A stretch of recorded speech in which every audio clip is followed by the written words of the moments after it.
Hello दोस्तों। तो आपका स्वागत है आपके अपने चैनल टेक्निकल स्टडी पॉइंट पे। और इस वीडियो में देखेंगे हम जो आपका वेल्डर ट्रेड का पेपर है, जो कि आपका भेल आर्टिशन का वेल्डर ट्रेड का आपका पेपर हुआ था 12 जनवरी 2026 को। उसका आंसर की डिटेल देखेंगे, है ना। इसमें से यहाँ पे आपको टेस्ट डेट दिख रहा होगा, 12/1/2026 को पेपर हुआ था 9 से 10:30 बजे के बीच में, है ना। और वेल्डर ट्रेड का, है ना। इसमें सारा क्वेश्चन देखेंगे जो कि आपका जिन्होंने भी पेपर दिया आप उसको मैच कर सकते हो, आप अपना आंसर की भी चेक कर सकते हो। जो भी डाउट जैसे होते हैं कि ये क्वेश्चन शायद गलत होगा, उसके बारे में सारा कुछ देखेंगे, है ना। बाकी आपको कुछ भी डाउट होता है इस चीज़ को लेकर, आपका क्वेश्चन को लेकर, है ना, कि किस तरह से सॉल्यूशन होगा, तो सारा सॉल्यूशन कर देंगे, है ना। उसके बाद कुछ भी आपका डाउट होता है तो कमेंट के माध्यम से आप चीज़ों को जो क्वेश्चन के सवाल हैं उनको आप दोबारा रिक्रिएट कर सकते हो कि आपका गलत है या सही है। बाकी आप चीज़ों को मैच भी कर सकते हो, कुछ डाउट रहेगा आपने जितने सॉल्व करे होंगे उनमें से कुछ रह गया होगा तो, है ना। तो यही चीज़ है ना।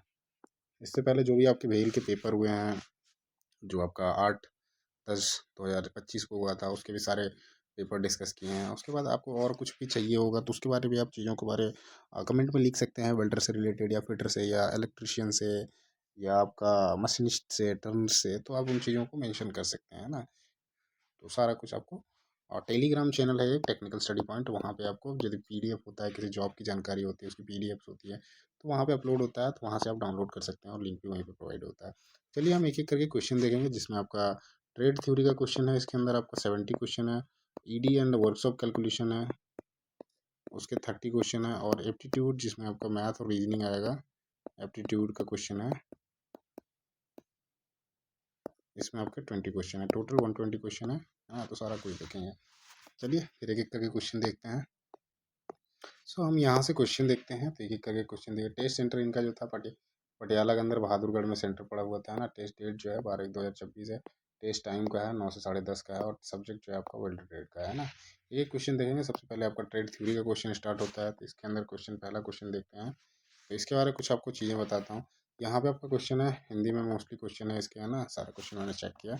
और ये जो है आंसर, ये आंसर आपका वेल की ओर से दिया गया है, वो आंसर है। और ये जो आंसर है, ये आपका जो जिन्होंने पेपर दिया वो उन्होंने जो ऑप्शन आईडी सेलेक्ट किया, तो उनके द्वारा जो आंसर दिया गया है वो ये है ना। और ये वेल के द्वारा दिया गया है। तो पहला क्वेश्चन देखते हैं। तो इसमें क्वेश्चन पूछ रखा है, क्या कारण है कि एसिटिलीन गैस को सामान्यतः 15 psi से नीचे दाब पर रखा जाता है। 15 psi से नीचे दाब पर जो एसिटिलीन का गैस सिलेंडर होता है, उस पर गैस जो डाला जाता है उससे कम रखा जाता है। तो उसका मेन कारण पूछ रहा है, ऐसा क्यों रखा जाता है।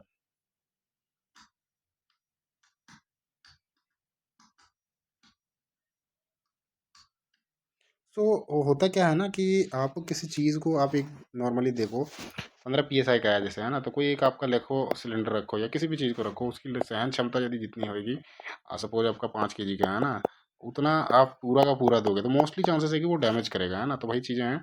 अब एसिटिलीन क्या होता है ना, ज्वलनशील गैस होता है। तो ये क्या होता है ना, ये फट सकता है। हाई प्रेशर जनरेट होगा, प्रेशर जहाँ ज़्यादा जनरेट होगा तो वहाँ टेम्परेचर भी क्रिएट होता है ना, टेम्परेचर भी बढ़ता है। तो उसके कारण क्या है ना, विस्फोट होने का खतरा होता है, जिसके कारण जो होता है 15 psi से नीचे दाब पर ही हमेशा रखना चाहिए। तो आपका चौथा नंबर जो है ये सही उत्तर है, इन्होंने भी चौथा दे रखा है। अगले क्वेश्चन में आते हैं, सेकंड क्वेश्चन। इसमें आपका क्वेश्चन है, निम्नलिखित में से कौन सी स्थिति आर्क वेल्डिंग प्रक्रिया में एक दीर्घ आर्क उत्पन्न करेगी, है ना। मतलब बड़ा आर्क जो है किस में उत्पन्न करेंगी, उसके बारे में पूछ रहा है। तो मतलब जब हम आर्क वेल्डिंग करते हैं उसमें आपका आर्क जो है बड़ा होगा, मतलब लंबा होगा, दीर्घ आर्क बनेगा। तो दीर्घ आर्क जो उत्पन्न होती है वो किस में होती है। तो जनरली देखो दीर्घ आर्क जैसे कहाँ पे आपका आएगा, तो जब हम वेल्ड करते हैं ना, तो जैसे इलेक्ट्रोड के जो अग्र होता है कार्यवस्तु से बहुत दूर यदि आप रखते हो ना, तो उसमें बहुत ज़्यादा स्पार्किंग होती है और वो लंबा आर्क छोड़ेगा उसमें, है ना। इसीलिए 2 to 5 mm का गैप होता है, जनरली 2 mm का होता है स्टैंडर्ड से, 2 से 5 mm का होता है। इससे ज़्यादा लगोगे तो आपका बड़ा आर्क बनता है ना। तो पहला जो है आपका सही उत्तर है। अगले क्वेश्चन में आते हैं, थर्ड क्वेश्चन। इसमें आपका क्वेश्चन है, 15 psi से अधिक दाब पर एसिटिलीन गैस अस्थायी होती है, इसे सिलेंडर में सुरक्षित रूप से कैसे संग्रहित किया जा सकता है। देखो पहला तो अस्थायी हो गया है ना, विस्फोटक का, जैसे हमने इससे पहले देखा। अब इसको हमें सिलेंडर को सुरक्षित रखना है ना, सुरक्षित रूप से कैसे संग्रहित करना है उसके बारे। तो यहाँ जो होता है ना, अब एसिटिलीन का क्या होता है ना, उसमें कोई सुगंध नहीं होती है, उसमें ना एसीटोन मिलाया जाता है। तो बेसिकली आप गैस में देखोगे ना तो वहाँ स्मेल आता है। सो एसीटोन के कारण ही आता है, एसीटोन उसमें मिलाया जाता है, जिससे कहीं लीकेज होता है ना, तो उस लीकेज का पता आसानी से चल जाता है कि लीकेज है ना। तो सेकंड जो है आपका राइट आंसर है, इसलिए एसीटोन मिलाया जाता है जिससे आपको लीकेज का पता चल जाए आसानी से। फिर उसमें आप अगला कार्रवाई कर सकते हो कैसे बचाना है। So next question, 4 number question है। इसमें आपका है क्वेश्चन, वेल्डिंग में उपयोग होने वाले इलेक्ट्रोड किन दो अलग अलग लंबाइयों में निर्मित किए जाते हैं। तो वेल्डिंग रोड जो होता है ना, जैसे एक रोड हो गया, एक ये रोड हो गया। अब ये बेसिकली इसका लेंथ पूछ रहा है। तो दो तरह के आपके जैसे इलेक्ट्रोड बन रहे हैं, तो उसकी लंबाइयों के बारे में पूछ रहा है, कितना कितना अलग अलग लंबाई में होते हैं। तो एक तो आपका होता है 350 का और एक होता है 450 का। 450 mm, 350 mm, तो उसकी लंबाई जो होती है कि आपका दो जैसे बनते हैं। तो आपका एक आपका 350 mm का होता है जिसका लंबाई, और एक का जो होता है आपका 450 mm का होता है ना। तो आपका पहला जो है राइट आंसर है। अगले क्वेश्चन में आते हैं 5वें नंबर में। इसमें आपका क्वेश्चन है गैस टंगस्टन आर्क वेल्डिंग में जो धारा को स्थिर रखते हुए आर्क की लंबाई में वृद्धि करने का सामान्यतः क्या परिणाम होता है। तो गैस टंगस्टन आर्क वेल्डिंग जो होता है उसमें आपका जो करंट होता है, धारा बेसिकली होता है, उसको हम क्या करते हैं, कांस्टेंट रखते हैं, स्थिर रखते हैं। और स्थिर रखते हुए जो आर्क की लंबाई वृद्धि करने का मतलब आर्क की लंबाई को बढ़ाना है, तो उस केस में क्या करोगे, उसके बारे में पूछ रहा है। सो उसमें क्या होता है ना, जो आपका वेदन का होता है उसमें कमी, और जो आर्क वोल्टता होता है उसमें आपका वृद्धि करोगे। तो उस टाइम में आप क्या करोगे, धारा को स्थिर रखते हुए जो है लंबाई जो होती है आर्क की वो बढ़ा सकते हैं ना। अच्छा, परिणाम पूछ रहा है ना, तो वही हो गया, यदि आप ऐसा करते हो तो इस तरह का होता है। तो यही आपका इस तरह से धारा को स्थिर रखते हुए गैस टंगस्टन आर्क वेल्डिंग में जो लंबाई वृद्धि कर देती है, तो वहाँ पे जो परिणाम आएगा आपका, जो काटने का है उसमें वेधन में बेसिकली कमी आएगी और आर्क वोल्टता में जो है वृद्धि आएगी, है ना। तो पहला जो है आपका राइट आंसर है। अगले क्वेश्चन में आते हैं। सो अगला क्वेश्चन जो है 6 नंबर, इसमें आपका क्वेश्चन है। ओके, तो ये क्वेश्चन है आपका कि किसी विशिष्ट गैस धातु आर्क वेल्डिंग प्रणाली में तार प्रवरण यंत्रावली खाली स्थान में से बचने के लिए ड्राइवर रोलर को निकटता से रखा जाता है। तो इसमें पूछा है कि गैस वेल्डिंग प्रणाली जो होती है जिसमें आपका तार जो होता है, तार यंत्रावली मतलब ऐसी तार जो होता है आपका, तार को एक किसी चीज़ में गुच्छा बना के रखना, उसमें बच्चे मतलब उसमें कार्य यंत्र जो तार प्रबंधन मतलब उसको संभाल के रखने के यंत्रावली में जो बचने के लिए जो ड्राइवर रोलर की निकटता रखा जाता है वो क्या होता है। तो एक आपका स्टैंड बना हुआ होता है जिसमें जो होता है तार के जो गुच्छन होते हैं उसके लिए होता है, उसको आप वहाँ पे रख सकते हो, है ना। सो पहला जो है ये राइट आंसर है। प्रवारण प्रवरण तार के गुच्छन से बचने के लिए जो होता है ड्राइवर रोलर्स को निकटता में रखा जाता है ना। अगले क्वेश्चन में आते हैं 7 नंबर क्वेश्चन। इसमें आपका क्वेश्चन है एकल वी टक्कर जोड़ में, तो एकल वी टक्कर जोड़ है उसमें वर्कपीस के कोरों को बेवल करना क्यों महत्वपूर्ण होता है। जैसे आप क्या करते हो, एक जोड़ रहे हो सपोज करो, है ना। अब यहाँ जो होता है ना बेवल किया जाता है, बेवल मीन्स कुछ एंगुलर ऐसे काट दिया जाता है ना। इसको अब हटा दो, अब यहाँ पे जो है वेल्ड बैठेगा, है ना। तो ये जो बेबल करने का कारण पूछ रहा है, ये जो बेबल किया जाता है ये क्यों किया जाता है इसके बारे। तो यहाँ पे क्या होता है ना कि पूर्ण वेधन की सुविधा देने और मोटी धातुओं को वेल्ड दोषों को कम करने के लिए, है ना। आप पहले तो देखो यहाँ पे काट दिया, तो इसमें आपका क्या होगा, बढ़िया तरीके से आप इसमें जोड़ सकते हो।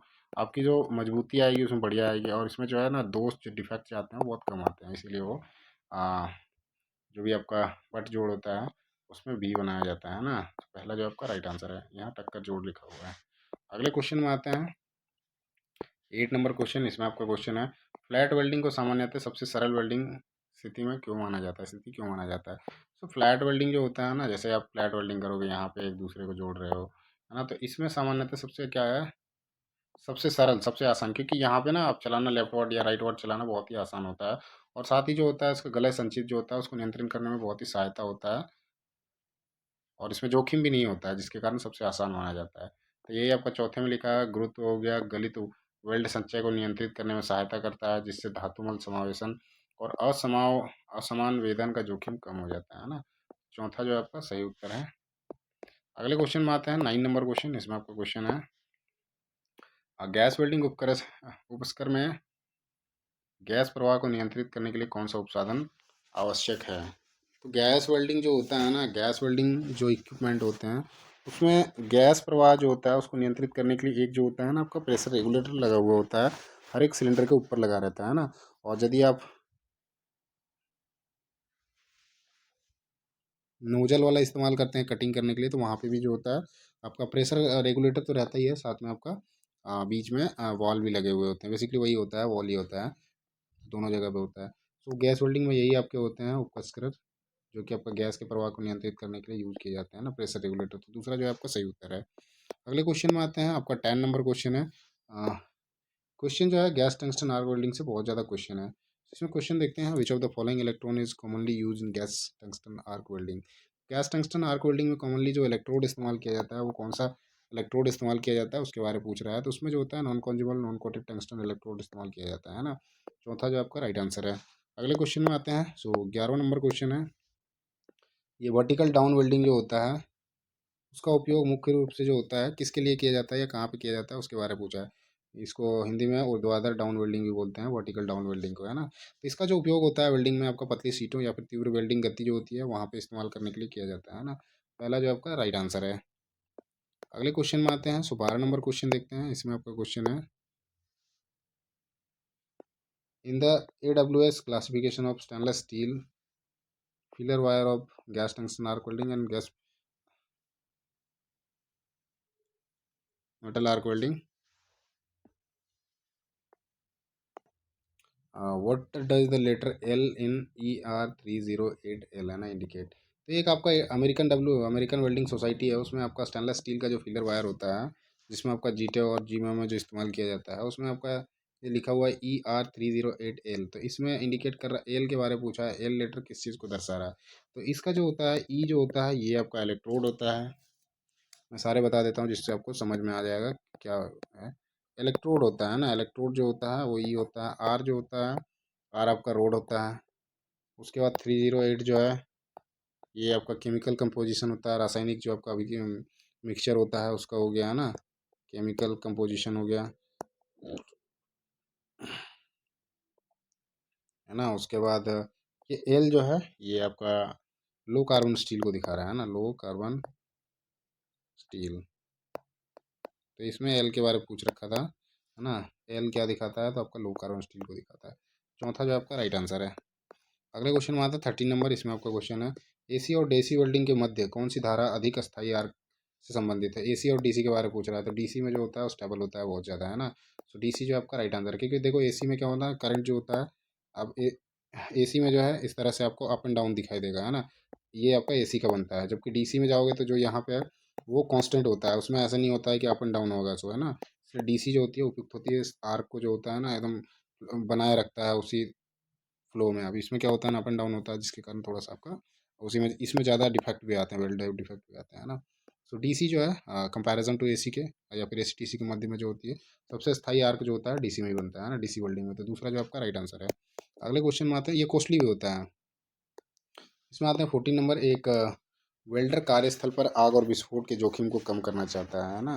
तो वेल्डर कार्यस्थल पर क्या होता है कि विस्फोट या फिर जोखिम को कम करना चाहता है। तो जी मैव जो होता है, गैस मेटल आर्क वेल्डिंग के दौरान किस संयुक्त सुरक्षा अभ्यास का अनुसरण किया जाना चाहिए। तो उस टाइम पे जब भी आपको जब आप गैस मेटल आर्क वेल्डिंग कर रहे होते हो उस टाइम पे जो वेल्डर होता है, आग या विस्फोट से जोखिम को कम करना है तो उस केस में जो है जो भी आपके बर्नेबल पदार्थ है वहाँ से हटा देना चाहिए और गैस का रिसाव का जांच करना चाहिए, है ना। तो ज्वलनशील पदार्थों को हटाना और गैस रिसाव का जो होता है जांच करना, जिससे क्या होता है ये पता चल जाएगा तो आप उसको पहले ही हटा दोगे।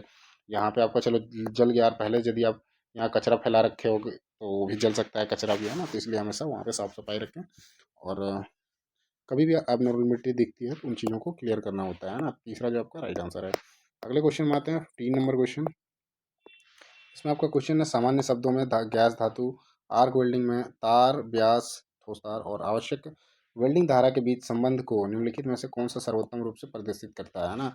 इसमें सामान्य शब्दों में पूछ रखा है कि गैस मेटल आर्क वेल्डिंग जो होता है इसमें आपका जो वायर होता है उसका डायमीटर और जो आवश्यक वेल्डिंग धारा के बीच में मतलब वेल्डिंग करते हैं उसके करंट के बीच में जो संबंध होता है उसको कौन सा सर्वोत्तम रूप से प्रदर्शित कर रहा है। 4 ऑप्शन दिए गए हैं उसमें से। देखो, अधिक तार जो डायमीटर ज़्यादा होगा आपका इलेक्ट्रोड का तो वहाँ पे आपका करंट का भी ज़्यादा ज़रूरत पड़ेगा, है ना। अधिक तार व्यास ये तो होएगा ही नहीं, है ना। ज़्यादा तार व्यास है या निम्न धारा लिखा हुआ है।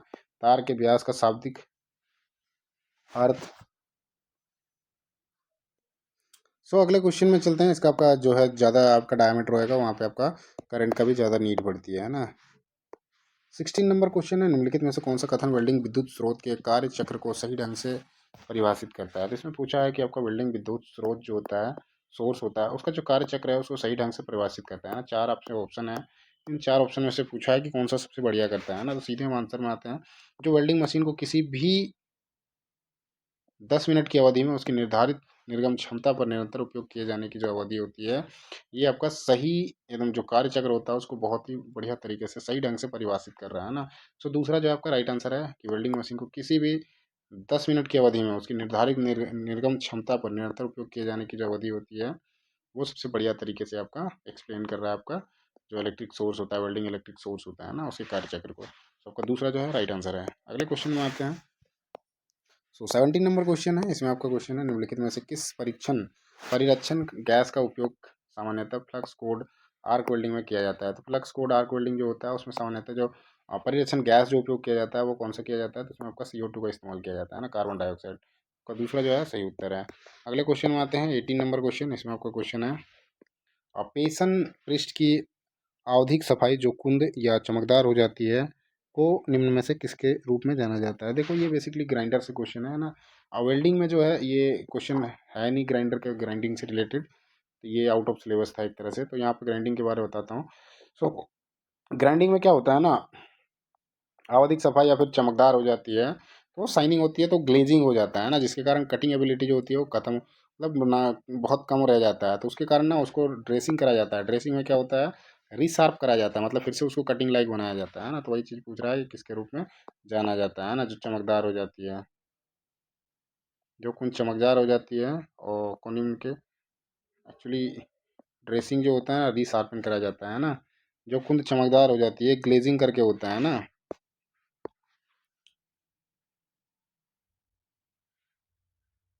जो कूंद या चमकदार हो जाती है ये आपका ग्लेजिंग होता है, ये आपका गलत है। अगले क्वेश्चन में आते हैं 19 नंबर क्वेश्चन। इसमें आपका क्वेश्चन है कि वेल्डर के हाथ और कलाई को जलने और बिजली के झटके से बचाने के लिए निम्नलिखित में से किसका उपयोग करना चाहिए। तो इसमें देखो आपका चमड़ा का दस्ताना होता है उसका इस्तेमाल किया जाना चाहिए ना। भारी ज्वाला प्रतिरोधी चमड़े के दस्ताने जो होते हैं उनका, जैसे आपका ग्लव्स जो होता है वेल्डिंग के लिए, वेल्डिंग ग्लव्स उसका हमेशा इस्तेमाल करना चाहिए। वो चमड़े वाला ग्लव्स होता है, वो आपको फायर रेजिस्टेंस होता है ना। तो पहला जो आपका राइट आंसर है। अगले क्वेश्चन में आते हैं 20 नंबर। इसमें आपका क्वेश्चन है सीरोपरी वेल्डिंग को किस पोजीशन के या कोड के रूप में दर्शाया जाता है। तो सीरोपरी मतलब ओवर एडेड होता है ना। ओवर एडेड को जो होता है आपका 4G या 4F से बताया जाता है। 1G जो होता है ये आपका फ्लैट का होता है, 1G या 1F। फिर आपका सेकंड जो है सेकंड 2G या फिर 2F जो होता है ये आपका हॉरिजॉन्टल को दिखाता है ना।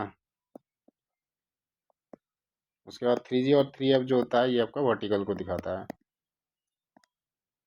और ये 1G 1F जो होता है ये आपको फ्लैट को दिखाता है ना। चलिए अगले क्वेश्चन में चलते हैं।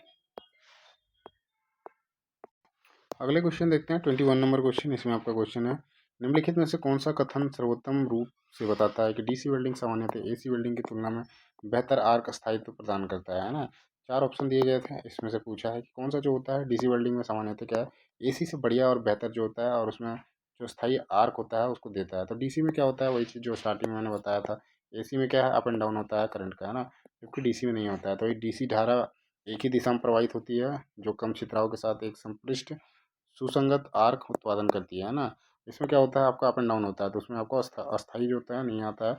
जैसे इसमें एक ही दिशा में नहीं आएगा, थोड़ा सा कम ज़्यादा होगा, छितराव इसमें ज़्यादा मिलेगा एसी में, है ना। और जो सुसंगत आर्क आ रहा है वो भी नहीं आता है आपका एसी में। तो आपका थर्ड जो है आपका राइट आंसर है। डीसी इसलिए जो है सर्वोत्तम माना जाता है एसी के कंपैरिजन में, एसी से भी बढ़िया वो चलता है ना। तो इसमें यही सवाल पूछ रखा था कि आपका जो है AC और DC का दोनों दे रखा था कि AC DC जो होता है सामान्यतः AC बिल्डिंग की तुलना में बेहतर आग स्थायित्व प्रदान करता है, तो वो क्यों करता है उसके बारे में पूछा था, है ना। सो थर्ड जो है आपका राइट आंसर है। एक ही दिशा में प्रवाहित होती है DC धारा में, छिद्राव कम होता है, संपृष्ट सुसंगत संपृष्ट होता है, साथ ही सुसंगित आर्क उत्पादन करती है ना।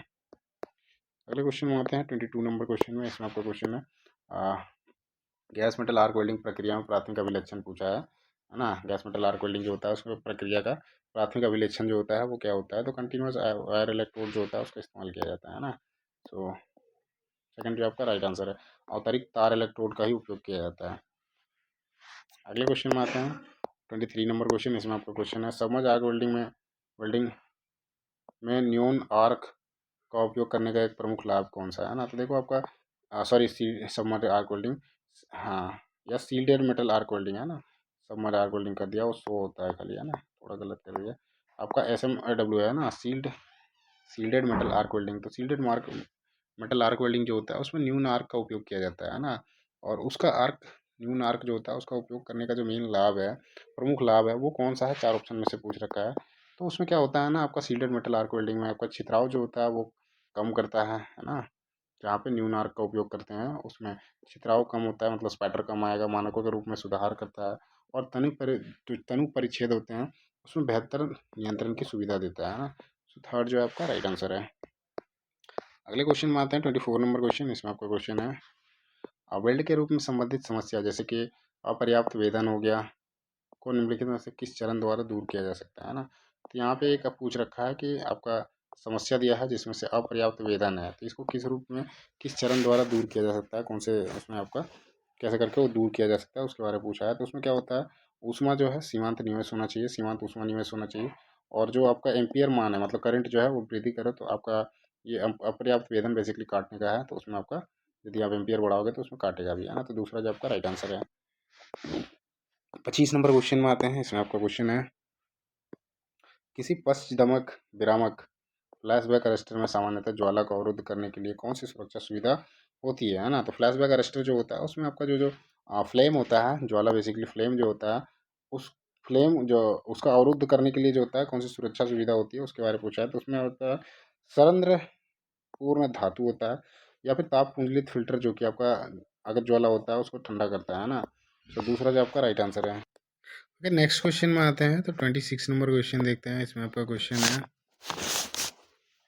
in a gas metal arc welding, which of the following condition is most likely to cause porosity in weld metal even when the shielding gas flow rate is correct, है ना। तो इसमें गैस मेटल आर्क वेल्डिंग में पूछा है कि कौन सा ऐसा कंडीशन होता है जिसमें आपका पोरोसिटी जो होता है वेल्ड मेटल में आपको देखने को मिलेगा, जबकि आपका सील्डिंग गैस का जो फ्लो फ्लो है वो सही होने के बाद भी जो होता है पोरोसिटी जो एक डिफेक्ट होता है जिसमें अंदर में छिद्र रह जाता है या ऑक्सीजन घुस जाता है, तो वो कारण जो है वो क्यों, जबकि सील्डिंग गैस का रेट जो है वो सही होने के बाद भी ये वेल्ड डिफेक्ट आता है, तो उसके पीछे कारण पूछा है। तो आपका जो बेस मेटल होता है ना उसमें आपको खराबी आता है, या फिर आपको फिलर मेटल जो होता है, फिलर वायर जो होता है, मतलब बेस जो होता है, पहले तो आप बेस में जाओ जहाँ पे आपको वेल्ड करना है ना। सपोज ये है तो यहाँ पे आपको वेल्ड करना है ना, यहाँ पे वेल्ड करना है। तो सबसे पहले ये पूरी तरह से क्लियर नहीं हुआ है ना, यहाँ पे कुछ आपको बर वगैरह रह गए हों, या फिर जो फिलर वायर सरफेस होता है ना उसमें कुछ अशुद्धियाँ रह गई हो, जिसके कारण ये आपका पोरोसिटी का जो है वेल्ड डिफेक्ट वो देखने को मिलता है, जनरली ये मिलता है ना। सो आपका थर्ड जो है राइट आंसर है। अगले क्वेश्चन में आते हैं। 27 नंबर क्वेश्चन। इसमें आपका क्वेश्चन है कि ब्रेजिंग के लिए निम्नलिखित लाभों में से कौन सा सही नहीं है ना। तो ब्रेजिंग के लिए पूछा है कि कौन सा इनमें से जो है लाभों में सही नहीं है। तो ये आपका ब्रेजिंग तकनीक में जो होता है संलग्न वेल्डिंग तकनीक के बराबर कुशलता की आवश्यकता होती है, इसलिए जो होता है ये आपका लाभों में से नहीं है ना। पहला जो आपका सही उत्तर है। अगले क्वेश्चन में आते हैं। 28 नंबर क्वेश्चन। इसमें आपका क्वेश्चन है, वेल्डिंग प्रतीकों को तीर घूर्णन एरो रोटेशन को इंगित करना क्यों महत्वपूर्ण है। देखो एरो रोटेशन दिया जाता है उसमें आपका जो वेल्डिंग साइन होते हैं उसमें, तो एरो रोटेशन देने का जो मेन जरूरी होता है, क्यों दिया जाता है इसके बारे में पूछ रहा है, क्यों महत्वपूर्ण होता है।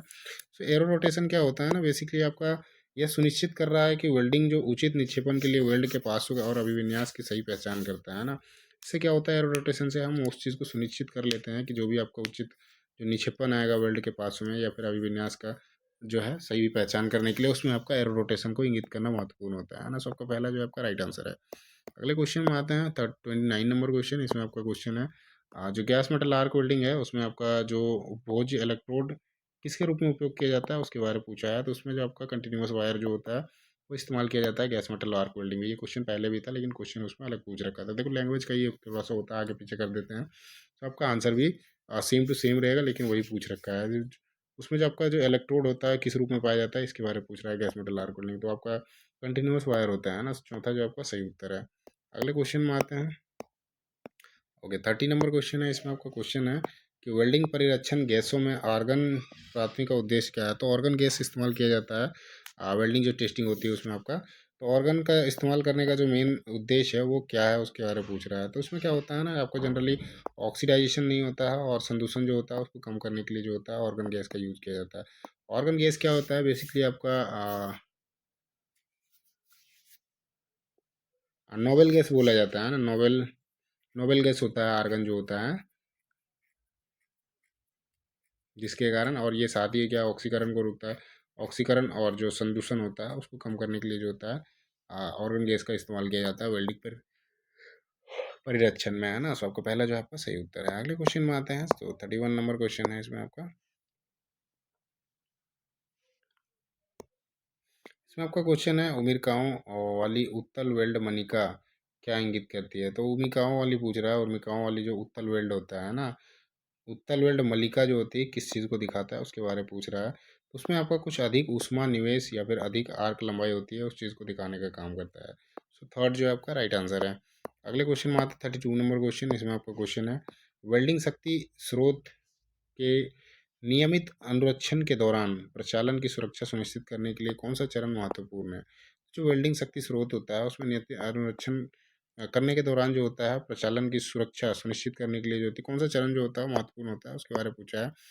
उसमें जो होता है निरीक्षण से पहले मशीन को विद्युत प्रदाय से वियुक्त कर देना है, पहले उसको ग्राउंड कर देना है, कुछ भी आपका चार्ज रह रहा है तो उस केस में उसके बाद ही जो होता है वेल्डिंग जो भी शक्ति स्रोत होता है उसको आगे का अनुरक्षण के दौरान जो होता है यही आपका अनुरक्षण और या प्रचालन की सुरक्षा को सुनिश्चित करने के लिए जो होता है जो भी, क्योंकि आप जब इस्तेमाल करते हो वेल्डिंग मशीन का तो वहाँ से जो आपका जो भी चार्जेस निकाल रहे हो जैसे करंट वोल्टेज, तो उसमें क्या है ना कुछ चार्ज यदि आपका मशीन पे चला गया होगा इसलिए उसको ग्राउंड करना है या फिर लगातार उसमें आपका अर्थिंग का जो होता है कनेक्शन दिए रहना चाहिए, है ना। सो आपका पहला जो है राइट आंसर है। निरीक्षण से पहले आपको मशीन को विद्युत प्रदाय से विमुक्त करना मतलब जो भी यदि कोई चार्ज रह गया हो तो उसको वहाँ से हटा देना, है ना।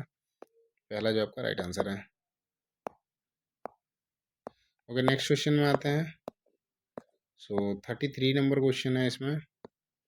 क्वेश्चन है gas metal arc welding setup प्रक्रिया के दौरान सही वायर फीड चलाना, फीड स्पीड और वोल्टता का संयोजन चयन करना क्यों महत्वपूर्ण है? तो जब आप गैस मेटल आर्क वेल्डिंग करते हो तो उस टाइम पे क्या होता है कि सही जो स्पीड होती है फीड स्पीड होती है और जो वोल्ट दिया जाता है उसका चयन करना क्यों महत्वपूर्ण होता है उसके बारे में पूछ रहा है। तो इसमें क्या होता है ना इष्टतम वेल्ड अंतर्वेदन और वीड आकृति जो होती है वीड का जो शेप होता है वो प्राप्त करने के लिए हम फीड स्पीड और साथ ही आपका जो वोल्टेज का संयोजन होता है वो महत्वपूर्ण होता है। तो पहला जो आपका राइट आंसर है। नेक्स्ट क्वेश्चन में आते हैं 34 नंबर क्वेश्चन। इसमें आपका क्वेश्चन है खाली स्थान दे रखा है त्वचा को क्षोभित कर सकता है जिससे रैश लालिमा जलन महसूस हो सकती है। तो कैल्शियम पाउडर जो होता है ना कैल्शियम पाउडर से आपका त्वचा जो होता है स्किन बेसिकली क्षोभित कर सकता है, मतलब वो आपके छिल जाएंगे, है ना। जिससे क्या होगा रैश जैसे खुजली आप जरूरत से ज़्यादा करो तो कैसे हो जाता है लालिमा या फिर जलन महसूस हो सकता है ना। तो आपका कैल्शियम का कार्बाइड होता है। तो आपका दूसरा जो है राइट आंसर है। नेक्स्ट क्वेश्चन में आते हैं 35 नंबर क्वेश्चन। इसमें आपका क्वेश्चन है गैस मेटल आर्क वेल्डिंग प्रक्रम पर खराब या क्षतिग्रस्त तार फीड रोलर का क्या प्रभाव है? तो देखो गैस मेटल आर्क वेल्डिंग करते हो वहाँ पे आप क्षतिग्रस्त तार फीड रोलर या खराब प्रक्रम या फिर क्षतिग्रस्त तार फीड रोलर का उपयोग करते हो तो क्या होगा उसके बारे में पूछ रहा है ना। तो उसमें आपका खराब तार फीड स्थायित्व होगा, है ना। तीसरा जो आपका राइट आंसर है। अगले क्वेश्चन में आते हैं 36 नंबर क्वेश्चन। इसमें आपका क्वेश्चन है टी जोड़ में सामान्यतः किस प्रकार का वेल्ड का उपयोग किया जाता है? तो बेसिकली आपका टी देखोगे इस तरह का बनता है ना। अब इसमें वेल्ड जो होएगा ना इस तरह से होएगा तो ये आपका फिलेट होता है। थर्ड जो आपका राइट आंसर है ना ये आपका फिलेट होता है ना, क्योंकि ये आपका टी बनेगा। अब यहाँ पे जो जोड़ोगे ना ये आपका फिलेट बनता है। थर्ड जो है आपका राइट आंसर है। अगले क्वेश्चन में आते 37 नंबर क्वेश्चन। इसमें आपका क्वेश्चन है आर्क किरणों से वेल्डर के नेत्रों की सुरक्षा के लिए निम्नलिखित में से कौन सा व्यक्तिगत सुरक्षा पीपी मतलब व्यक्तिगत सुरक्षा उपकरण उपयोग किया जाए? देखो आप वेल्डिंग करते हो सो वेल्डिंग में क्या होता है कि बेसिकली आपका हमारे यहाँ आँख में क्या होता है ना वो स्पैटर या फिर लाइट जो आती है उसके कारण आँख खराब हो सकता है। तो उसके लिए क्या है वेल्डिंग हेलमेट है ना उसका उपयोग किया जाता है। जैसे जो आपका अल्ट्रावायलेट रेज आते हैं साथ में स्पार्क आते हैं उन चीज़ों से जलने का या फिर आँख खराब होने का खतरा जो होता है नहीं। और बेसिकली ये नेत्र के बारे में पूछ रखा है तो वही आपका जो लाइट है उसमें निकलता है उससे हमारे आँख को रोशनी जा सकती है ना। सो इसी के लिए होता है वेल्डिंग हेलमेट। उसमें आपका एक ब्लैक मतलब उसको सोख लेने का काम करता है ना। सो सेकंड जो आपका राइट आंसर है जिसके कारण हमारे आँख जो है सही सलामत रह पाते हैं। 38 नंबर क्वेश्चन में आते हैं। इसमें आपका क्वेश्चन है जो आपका मीग वेल्डिंग है मेटल इनर गैस का उस प्रक्रिया में मुख्य रूप से किस परिरक्षी गैस का उपयोग किया जाता है? तो मेटल इनर्ट गैस जो होता है वेल्डिंग प्रक्रिया उसमें जो आपका एक परिरक्षी गैस जो उपयोग किया जाता है वो कौन सा होता है उसके बारे में पूछा है। तो उसमें आपको ऑर्गन गैस का इस्तेमाल किया जाता है। तो दूसरा जो आपका राइट आंसर है। नेक्स्ट क्वेश्चन में आते हैं 39 नंबर क्वेश्चन। इसमें आपका क्वेश्चन है एल्यूमिनियम की ACT tungsten inert gas welding में जो ऑक्साइड निष्कासन है वो किसके द्वारा होता है उसके बारे में पूछ रहा है ना। जो एल्यूमिनियम की ACT वेल्डिंग होती है उसमें जो आपका ऑक्साइड निष्कासन है वो आपका धनात्मक आर्क चक्र के समय होता है ना। सो आपको पहला जो है राइट आंसर है। अगर नेक्स्ट क्वेश्चन देखते हैं तो अगला क्वेश्चन जो है आपका 40 नंबर क्वेश्चन। इसमें आपका क्वेश्चन है why the proper ventilation necessary in AC DC welding machine. देखो आप एसी डेसी कोई सा भी वेल्डिंग कर रहे हो तो उसमें आपका प्रॉपर वेंटिलेशन होने का मतलब वेंटिलेशन होना ही चाहिए, उसके पीछे कारण क्या है? वेंटिलेशन बेसिकली आपका जो गैस आप वेल्डिंग करोगे ना, तो उसमें जो ओवर हीटिंग होती है या फिर जो गैसेस निकलते हैं ना, यहाँ गैस का नहीं लिख रखा है इन्होंने, बस ओवर हीटिंग लिख रखा है ना। तो वेंटिलेशन में आपको पहले तो देखो हवा, साफ हवा आएगा, जो भी अंदर की चीज़ें हैं ना गैस के रूप में फॉर्म हो रही है वो बाहर भी जाती है ना। तो यहाँ पे साथ में आपका हीट भी जनरेट होता है, तो इसीलिए क्या होता है, टू प्रिवेंट ओवर हीटिंग से बचाने के लिए, और साथ ही आपका जो वाइंडिंग इलेक्ट्रिक जो इलेक्ट्रॉनिक पार्ट्स होते हैं ना, इलेक्ट्रॉनिक पार्ट दे दिया है इसमें, तो बेसिकली उन चीज़ों से बचने के लिए जो होता है वेंटिलेशन का आप जो नेसेसरी मतलब ज़रूरी होता है वो वेंटिलेशन होना चाहिए, है ना। सो आपको 4 नंबर जो है राइट आंसर है। अगले क्वेश्चन में आता है 41 नंबर क्वेश्चन। इसमें आपका क्वेश्चन है, which of the following welding defect can not be observe during visual inspection, है ना। इसमें पूछा है कि कौन सा आपका वेल्डिंग डिफेक्ट होता है जो कि आप ऑब्जर्व नहीं कर सकते हो, मतलब खुले आंखों से देख के, तो वो आपका जो सरफेस के भीतर में क्रैक्स होता है ना, वो आपके खुले आंखों से नहीं दिखाई देते हैं ना। इसके लिए आपका सरफेस टेस्ट किया जाता है, जिसमें आपका यूवी का टेस्ट किया जाता है ना। उसमें आपका उससे आपका इंटरनल जो डिफेक्ट होते हैं ना, क्रैक्स वगैरह, वो चेक किए जाते हैं। सेकंड जो है आपका यही आपका दिखाई नहीं देता है ना, अब जब विजुअली आप देखोगे ना, क्योंकि क्रैक्स जो होते हैं अंदर होते हैं ना, वो चीज़ें नहीं दिखाई देती है। सेकंड जो है आपका राइट आंसर है। अगले क्वेश्चन में आते हैं 42 नंबर क्वेश्चन। इसमें आपका क्वेश्चन है, निम्नलिखित में से कौन सा CO2 परिरक्षण गैस का अभिलक्षण है। इसमें पूछा है कार्बन डाइऑक्साइड गैस परिरक्षण का अभिलक्षण है, 4 दे रखा है। तो इसमें से आपका जो है अभिक्रियाशीलता जो है, ये आपका CO2 गैस परिरक्षण गैस का अभिलक्षण है ना। पहला जो आपका राइट आंसर है। नेक्स्ट क्वेश्चन में आते हैं 43 नंबर क्वेश्चन। इसमें आपका क्वेश्चन है, which statement best define the horizontal welding position 2G 2F, है ना। तो 2G 2F जो होता है हॉरिजेंटल वेल्डिंग पोजीशन होता है। इन चार ऑप्शन में कह रहा है कि कौन सा जो है सबसे बढ़िया तरीके से, कौन सा स्टेटमेंट जो है उस चीज़ को परिभाषित कर रहा है आपको horizontal position, horizontal welding position को। तो आपका दूसरा नंबर जो है ये आपका सबसे बढ़िया कर रहा है, क्योंकि वेल्डिंग जो है परफॉर्म किया जाता है साइड ऑफ हॉरिजेंटल सरफेस, है ना। The axis of weld line lies in horizontal plane. तो देखो आप किसी भी ऑब्जेक्ट में आप कर रहे हो, है ना, ऐसे मैं बना देता हूँ जिससे आपको और बढ़िया से दिखेगा, है ना। तो यहाँ पे जैसे आप वेल्डिंग कर रहे हो दो चीज़ों में, तो ये आपका जैसे हॉरिजेंटल वेल्डिंग हो जाएगा। तो इसमें क्या है ना, साइड हॉरिजेंटल सरफेस जो है और axis of weld lines horizontal plane. तो इसका देखो आप यहाँ से करते जाओगे तो इस तरह से करते करते यहाँ तक आओगे, है ना। तो यही चीज़ है यहाँ पे कि आप जब भी आप हॉरिजेंटल वेल्डिंग पोजीशन को करते हो, सबसे बढ़िया से डिफाइन कर रहा है कि वेल्डिंग जो है, welding perform on the side of horizontal surface पे भी किया जाता है, हॉरिजेंटल सरफेस पे ही किया जाता है। और इसका वेल्डिंग जो एक्सिस होता है, weld lies in horizontal plane, तो इसका एक्सिस भी जो होता है आपका हॉरिजेंटल प्लेन में ही होता है ना। दूसरा जो आपका सही उत्तर है। अगले क्वेश्चन में आते हैं 44 नंबर क्वेश्चन। इसमें आपका क्वेश्चन है, वेल्डिंग में दो प्लेटों को कोर से कोर मिलाकर रखने वाले जोड़ क्या कहलाता है ना। तो दो प्लेट हैं सपोज करो, है ना। एक आपका इधर बना देता हूँ, एक ये प्लेट हो गया और एक ये प्लेट हो गया। तो इनको मिलाकर रखने वाला जोड़ के, इन दोनों को जोड़ोगे ना तो यहाँ पे, तो ये आपका बट जॉइंट होता है ना, इसी को टक्कर जोड़ भी बोलते हैं। तो दूसरा जो आपका राइट आंसर है। फिलेट में जैसे मैंने बताया, फिलेट में आपका टी जो होता है वो फिलेट में बनता है। लैप जॉइंट जो होता है, एक आपका ये है और दूसरा जो है यहाँ पे जुड़ेगा वो आपका लैप, एक के ऊपर एक होता है। टी जॉइंट भी आपका यही में होता है ना।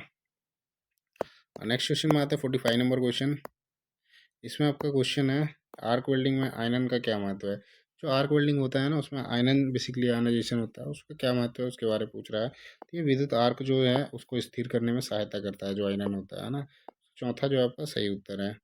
अगले क्वेश्चन में आते हैं 46 नंबर क्वेश्चन। इसमें आपका क्वेश्चन है, निम्नलिखित में से किस तरीके से चढ़ाव लैप जॉइंट निर्मित होता है। तो मतलब एक प्लेट के ऊपर जो होता है दूसरा प्लेट लग के जोड़ा जाता है ना, वही है, दो प्लेटों को ओवरलैप करके कोरों पर ज्वाइंट किया जाता है। एक यहाँ पे ज्वाइंट लगेगा, एक यहाँ पे ज्वाइंट लगेगा, यही आपका लैप जॉइंट बनता है ना। सो आपका चौथा कह रहा हूँ, ये लैप जॉइंट को जो बढ़िया तरीके से निर्मित करने का तरीका है, एक प्लेट के ऊपर एक प्लेट को ओवरलैप करके, है ना। तो ये आपका दो प्लेट को ओवरलैप करके कोरों पे वेल्डिंग करके। तीसरा जो आपका राइट आंसर है। अगले क्वेश्चन में आते हैं 47 नंबर क्वेश्चन।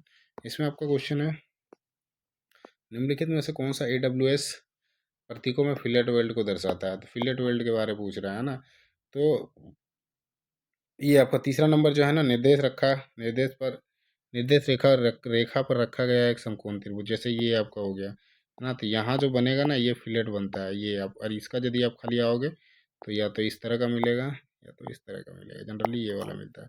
ये भी राइट एंगल में बनेगा, ये भी राइट एंगल, तो ये आपका समकोण त्रिभुज की तरह बनता है, ये आपका फिलेट होता है ना। तीसरा जो आपका सही उत्तर है। अगले क्वेश्चन में आते हैं 48 नंबर क्वेश्चन। इसमें आपका क्वेश्चन है गैस मेटल आर्क वेल्डिंग से ही क्वेश्चन है। तो निम्नलिखित में से कौन सी परिरक्षी गैस का उपयोग जो होता है गैस मेटल आर्क वेल्डिंग में नहीं किया जाता? तो गैस मेटल आर्क वेल्डिंग में हीलियम इस्तेमाल किया जाता है, ऑर्गन का किया जाता है, CO2 का भी किया जाता है, पर हाइड्रोजन का नहीं किया जाता है। तो थर्ड जो आपका राइट आंसर है, इसका परिरक्षी गैस का उपयोग नहीं किया जाता है हाइड्रोजन का गैस मेटल आर्क वेल्डिंग में। नेक्स्ट आते हैं 49 नंबर क्वेश्चन। इसमें आपका क्वेश्चन है वेल्डिंग जोड़ के निरीक्षण के लिए किए जाने वाले बंकन परीक्षण से संबंधित निम्नलिखित में से कौन सा कथन सही है ना? तो देखो वेल्डिंग जॉइंट के बारे में पूछा है जिसमें आपका निरीक्षण करोगे, और उसमें जो है आपका बंकन परीक्षण पूछा है ना। बंकन परीक्षण परीक्षण से संबंधित निम्नलिखित में से कौन सा कथन सही है? तो आपका जो बंकन परीक्षण होता है उसके बारे में लिख रखा है, चार ऑप्शन दिए हैं, उसमें से पूछा है कि कौन सा कथन जो है वो सही है। तो ये जो होता है आपका बट वेल्ड जॉइंट में अनुमानित सामर्थ्य को निर्धारित करने में सहायता करता है ना। तो ये आपका बंकन परीक्षण होता है वो आपका बट जॉइंट में यूज किया जाता है, और वहाँ पे जो होता है अनुमानित सामर्थ्य या फिर अनुमानित सामर्थ्य जो होता है उसको निर्धारित करने में सहायता करता है। तो चौथा नंबर जो आपका राइट आंसर है। अगले क्वेश्चन में आते हैं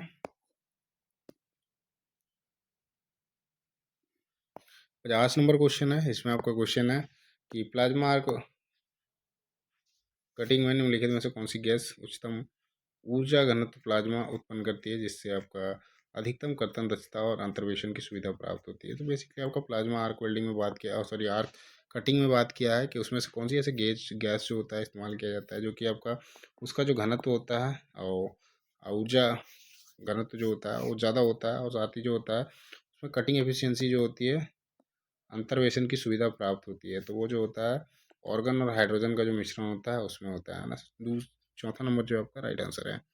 अगले क्वेश्चन में आते हैं 51 नंबर क्वेश्चन। इसमें आपका क्वेश्चन है the value of coating factor of super heavy electrode is. इसमें सुपर हैवी इलेक्ट्रोड जो होता है उसमें जो कोटिंग फैक्टर होता है उसके बारे में पूछा है। उसमें जो सुपर हैवी इलेक्ट्रोड होता है उसमें आपका 2.2 से जो होता है ज़्यादा होता है। वहीं बाकी दूसरा देखते हैं तो 1.25 से 1.3 जो होता है ये आपका लाइट होता है, लाइट में पाया जाता है कोटिंग फैक्टर। 1.4 से 1.5 जो होता है ये आपका मीडियम में होता है। 1.6 से अप टू 1.6 टू 2.2 जो होता है ये आपका हेवी में होता है। 2.2 से आपका ऊपर जो होता है हेवी कोटेड इलेक्ट्रॉन्स होता है ना, इलेक्ट्रोड्स होता है। इसमें हेवी कोटेड पूछ रखा था, तो चौथा जो आपका राइट आंसर, बाकी तीनों का ही बता दिया आपको। और नेक्स्ट क्वेश्चन में आते हैं 52 नंबर क्वेश्चन। इसमें आपका क्वेश्चन है कि निम्नलिखित में से कौन सा वेल्ड वेल्डिंग जोड़ के पश्चात तापन का एक उद्देश्य नहीं है? तो इसमें से पूछा है कि कौन सा जो है चार ऑप्शनों में से वेल्डिंग जॉइंट बनाने के बाद उसमें आप पश्च तापन का एक उद्देश्य नहीं है। तो उसमें आपका जोड़ों की जो कठोरता होती है, भंगुरता होती है, उसमें सुधार करना है।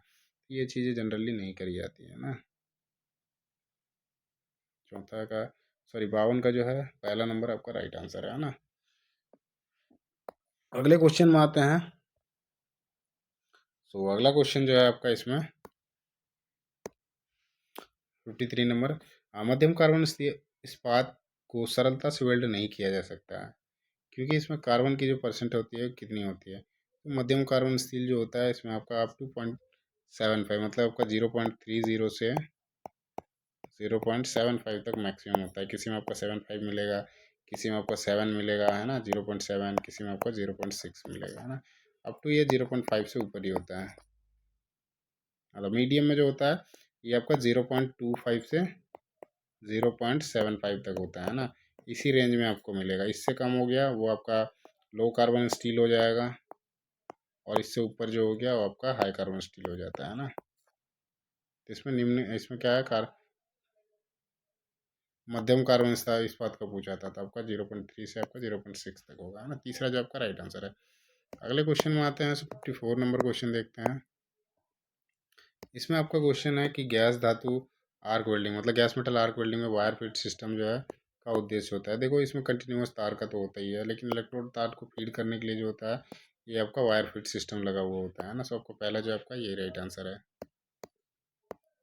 55 नंबर क्वेश्चन में आते हैं। तो इसमें आपका क्वेश्चन है यदि मूल फलक पर या पार्श्व फलक पर या वेल्ड रन के बीच आधार धातु के कोरों पर कोई पिघलाव नहीं होता है तो इसे क्या कहा जाता है? देखो जो मूल फलक है उसमें या फिर पार्श्व फलक या फिर वेल्ड रन के बीच में आधार धातु पर कोरों पर जो है पिघलता नहीं है तो उसे क्या कहते हैं? तो आपका वो जो होता है बेसिकली आपका नहीं सही से पिघल रहा है, तो आपका लेक ऑफ फ्यूजन होता है ना, संलयन का अभाव होता है, जिसके कारण वो बढ़िया से जो होता है वहाँ पे बैठता नहीं है ना, जल के जैसे सही करंट नहीं होता है, लैक ऑफ फ्यूजन होता है, जिसके कारण वो चीज़ें आपको पास उपलब्ध पर या फिर वेल्ड रन के बीच में आधार धातु पे बढ़िया से पिघलता नहीं है ना। पहला जो आपका राइट आंसर है।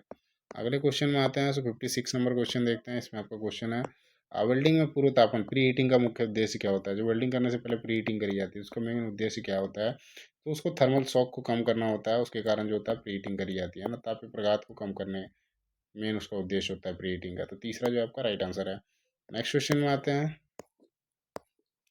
57 नंबर क्वेश्चन आते हैं। यहाँ पे आपका क्वेश्चन है, आर्क वेल्डिंग परिपथ में वोल्टता मुख्य रूप से किस चीज़ के लिए उत्तरदायी होती है, उसके बारे में पूछा है। तो जो आर्क वेल्डिंग परिपथ होता है, उसमें वोल्टता जो होता है मुख्य रूप से आर्क की लंबाई को प्रारंभ करने या फिर बनाए रखने का जो क्षमता होता है उसके लिए उत्तरदायी होता है ना। तो दूसरा जो है आपका राइट आंसर है। नेक्स्ट क्वेश्चन में आते हैं। 58 नंबर क्वेश्चन है। इसमें भी आपका गैस मेटल आर्क वेल्डिंग से ही क्वेश्चन है। गैस मेटल आर्क वेल्डिंग में क्या है कि undercut along the weld toe is most effectively reduce. तो उसको जो टो होता है उसमें आपका जो अंडर कट आता है उस चीज़ को घटाया जा सकता है ना, मोस्ट इक्विपली रिड्यूसेस बाय। तो किसके द्वारा कम किया जा सकता है उसके बारे में पूछ रहा है। तो उसमें जो होता है आर्क वोल्टेज या फिर ट्रेवर्स स्पीड होता है, उसको कम करके हम जो अंडर कट आता है आपका जो वेल्ड टो में, उस चीज़ को कम किया जा सकता है ना, आर्क वोल्टेज को कम करके और स्पीड को कम करके। तो पहला जो आपका राइट आंसर है। अगले क्वेश्चन में आते हैं, 59 नंबर क्वेश्चन। इसमें आपका क्वेश्चन पूछा है, what is the value of interpass temperature of carbon steel base metal, है ना। तो कार्बन स्टील बेस मेटल जो होता है उसमें आपका जो टेम्परेचर होता है इंटरपास का, उसका वैल्यू पूछ रखा है वो कितना होता है। तो 250 डिग्री सेल्सियस मैक्सिमम होता है ना। सेकंड जो आपका राइट आंसर है। नेक्स्ट क्वेश्चन में आते हैं, 60 नंबर क्वेश्चन। इसमें आपका क्वेश्चन है, the temperature at the core of the electric arc in welding typically reaches, है ना। तो देखो आपका इलेक्ट्रिक आर्क वेल्डिंग में क्या पूछ रखा है कि आपका जो कोर होता है, कोर का जो टेम्परेचर वो कितना होता है, तो आपका 3 से 4 हज़ार डिग्री सेल्सियस होता है ना। पहला जो आपका राइट आंसर है। 61 नंबर क्वेश्चन आते हैं। इसमें आपका क्वेश्चन है, which of the following flux is a form of animal fat and used when soldering lead brass and pewter. तो जब हम सोल्डरिंग करते हैं लेड का, ब्रास का या पेटवार का, तो उसमें जो फ्लक्स यूज़ किया जाता है जिसमें आपका एनिमल का फैट से बनाया जाता है, तो वो कौन सा फ्लक्स होता है उसके बारे में पूछ रहा है ना। तो आपका टेलो वाला फ्लक्स होता है, जिसमें आपका एनिमल फैट का इस्तेमाल किया जाता है जब सोल्डरिंग हम लेड का, ब्रास का या पेटवार का करते हैं। तो तीसरा जो आपका टेलो राइट आंसर है। नेक्स्ट क्वेश्चन में आते हैं, 62 नंबर क्वेश्चन। इसमें आपका क्वेश्चन है, why is ionization of the air gap necessary during arc initiation. तो इसमें पूछा है कि जब हम आर्क इनिशिएशन करते हैं उस टाइम पे जो होता है आयोनाइजेशन में एयर गैप रखा जाता है, नेसेसरी होता है, तो वो क्यों होता है उसके बारे में पूछ रहा है। तो वहाँ पे क्या होता है ना, करंट को फ्लो करने के लिए अक्रॉस द गैप में, उसके लिए उसमें आपका गैप रखा जाता है, एयर गैप रखा जाता है, जिससे आपका करंट का फ्लो हो सके, है ना। तो दूसरा जो आपका राइट आंसर है, it allow current to flow across the gap, है ना।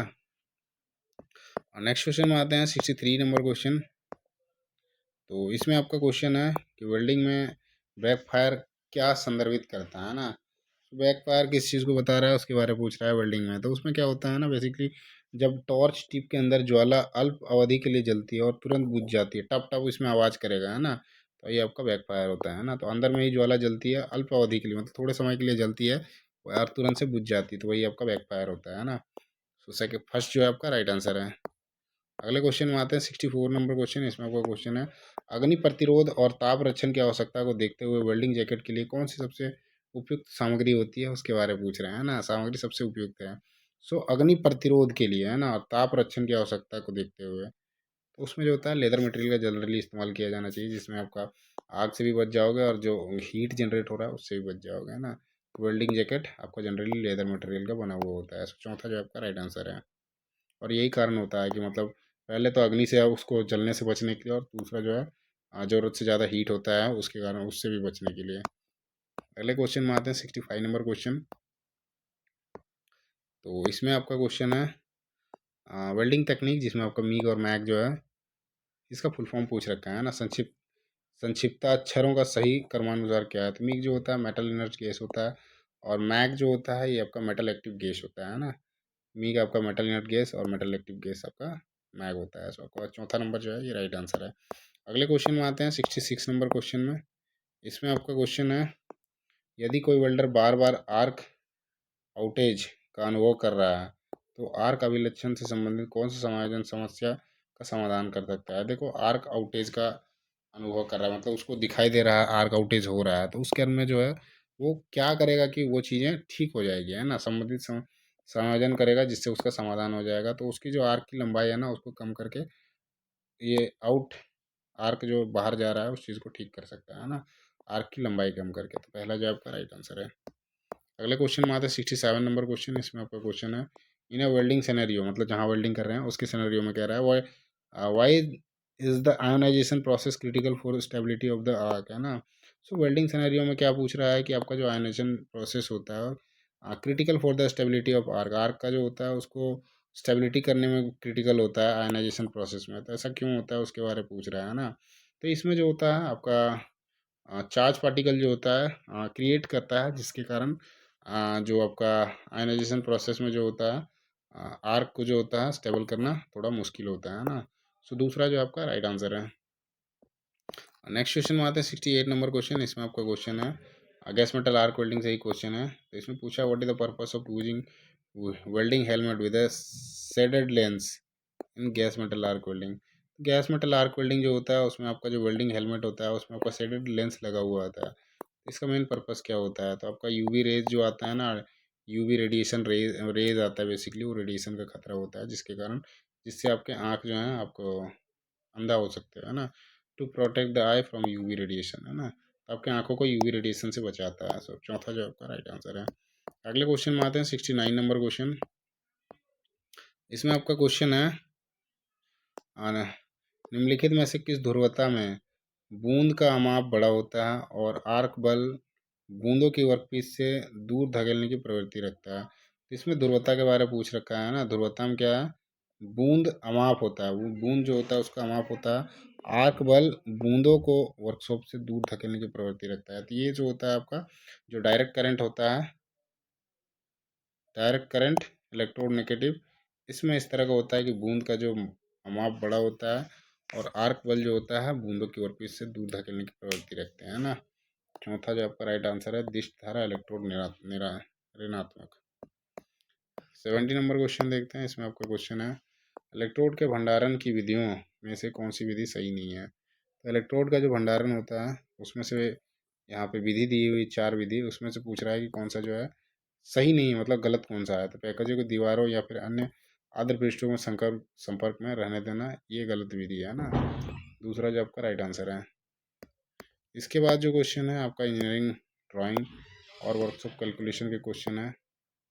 तो इसमें देखते हैं सबसे पहला क्वेश्चन जो है इसमें आपका which pencil grade is preferred for fine precise line and dimensioning on engineering drawing. तो आपका इंजीनियरिंग ड्राइंग में जो होता है कौन सा ग्रेड का पेंसिल जो यूज किया जाता है, प्रेफर करा जाता है फाइन प्रिसाइज लाइन या फिर डायमेंशनिंग लाइन खींचने के लिए, तो उसमें आपका 2H का इस्तेमाल किया जाता है ना, प्रेफर्ड किया जाता है। सो आपका ये जो है राइट आंसर है।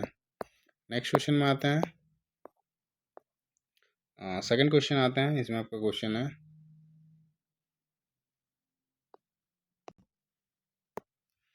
यदि किसी प्रोजेक्टर के लिए 2 मीटर की लंबाई और 4 धातु की छड़ आवश्यकता होती है, 2 मीटर की लंबाई है, 4 धातु की छड़ है आवश्यकता होती, तो आवश्यक पदार्थ की कुल लंबाई के लिए निम्नलिखित में से कौन सा सर्वोत्तम प्राकलन है। देखो 2 मीटर लंबाई है, 4 धातु की छड़ है, कुल लंबाई पूछा है तो 4 × 2 कर दो, 4 × 2 इज इक्वल्स टू आपका 8 हो जाएगा। तो आपका वही 8 है, थर्ड जो आपका राइट आंसर है। नेक्स्ट क्वेश्चन में आते हैं, थर्ड नंबर क्वेश्चन। इसमें आपका क्वेश्चन है इंजीनियरिंग ड्राइंग में अक्षर का आकार किससे निर्धारित होता है। तो अक्षर का आकार जो होता है हाइट से निर्धारित किया जाता है ना, ऊंचाई से। जैसे अब मैं एल लिख दिया, ये जो हाइट है ना ये आपका 7 होएगा, ये जो है ये आपका 4 या 5 होगा, इससे ज़्यादा नहीं होता है ना, ऊंचाई से निर्धारित किया जाता है। तो चौथा जो आपका राइट आंसर है। नेक्स्ट क्वेश्चन देखते हैं, 4 नंबर क्वेश्चन। तो इसमें आपका क्वेश्चन है 4 नंबर क्वेश्चन। तो इसमें आपका AC दिया हुआ है, BC दिया हुआ है, समकोण त्रिभुज बी समकोण है, भुजा ए बी का मान ज्ञात कीजिए, है ना। ये मैं समकोण त्रिभुज बना दिया, इसमें बी जो है समकोण है, ये ए हो गया, ये सी हो गया। ए सी जो है ये यहाँ से यहाँ, ये आपका 8.24 है। बी सी जो है आपका 3.26 है। ये निकालना है तो आपका H square is equal to P square plus P square हो जाएगा, है ना। तो ये हम इसका इसका छोड़ देते हैं ना, क्योंकि ये लमसम के करीब आ रहा है, बहुत ज़्यादा ऊपर नीचे का भी चक्कर है, तो वहाँ से हम निकालेंगे। 8 का स्क्वायर देखते हैं तो आपको 64 होता है ना, 64 होता है, और 3 का जो होता है 9 होता है। इसको निकालते हैं तो आपका 55 आ रहा है, दैट मीन्स ये 50 के करीब है ना।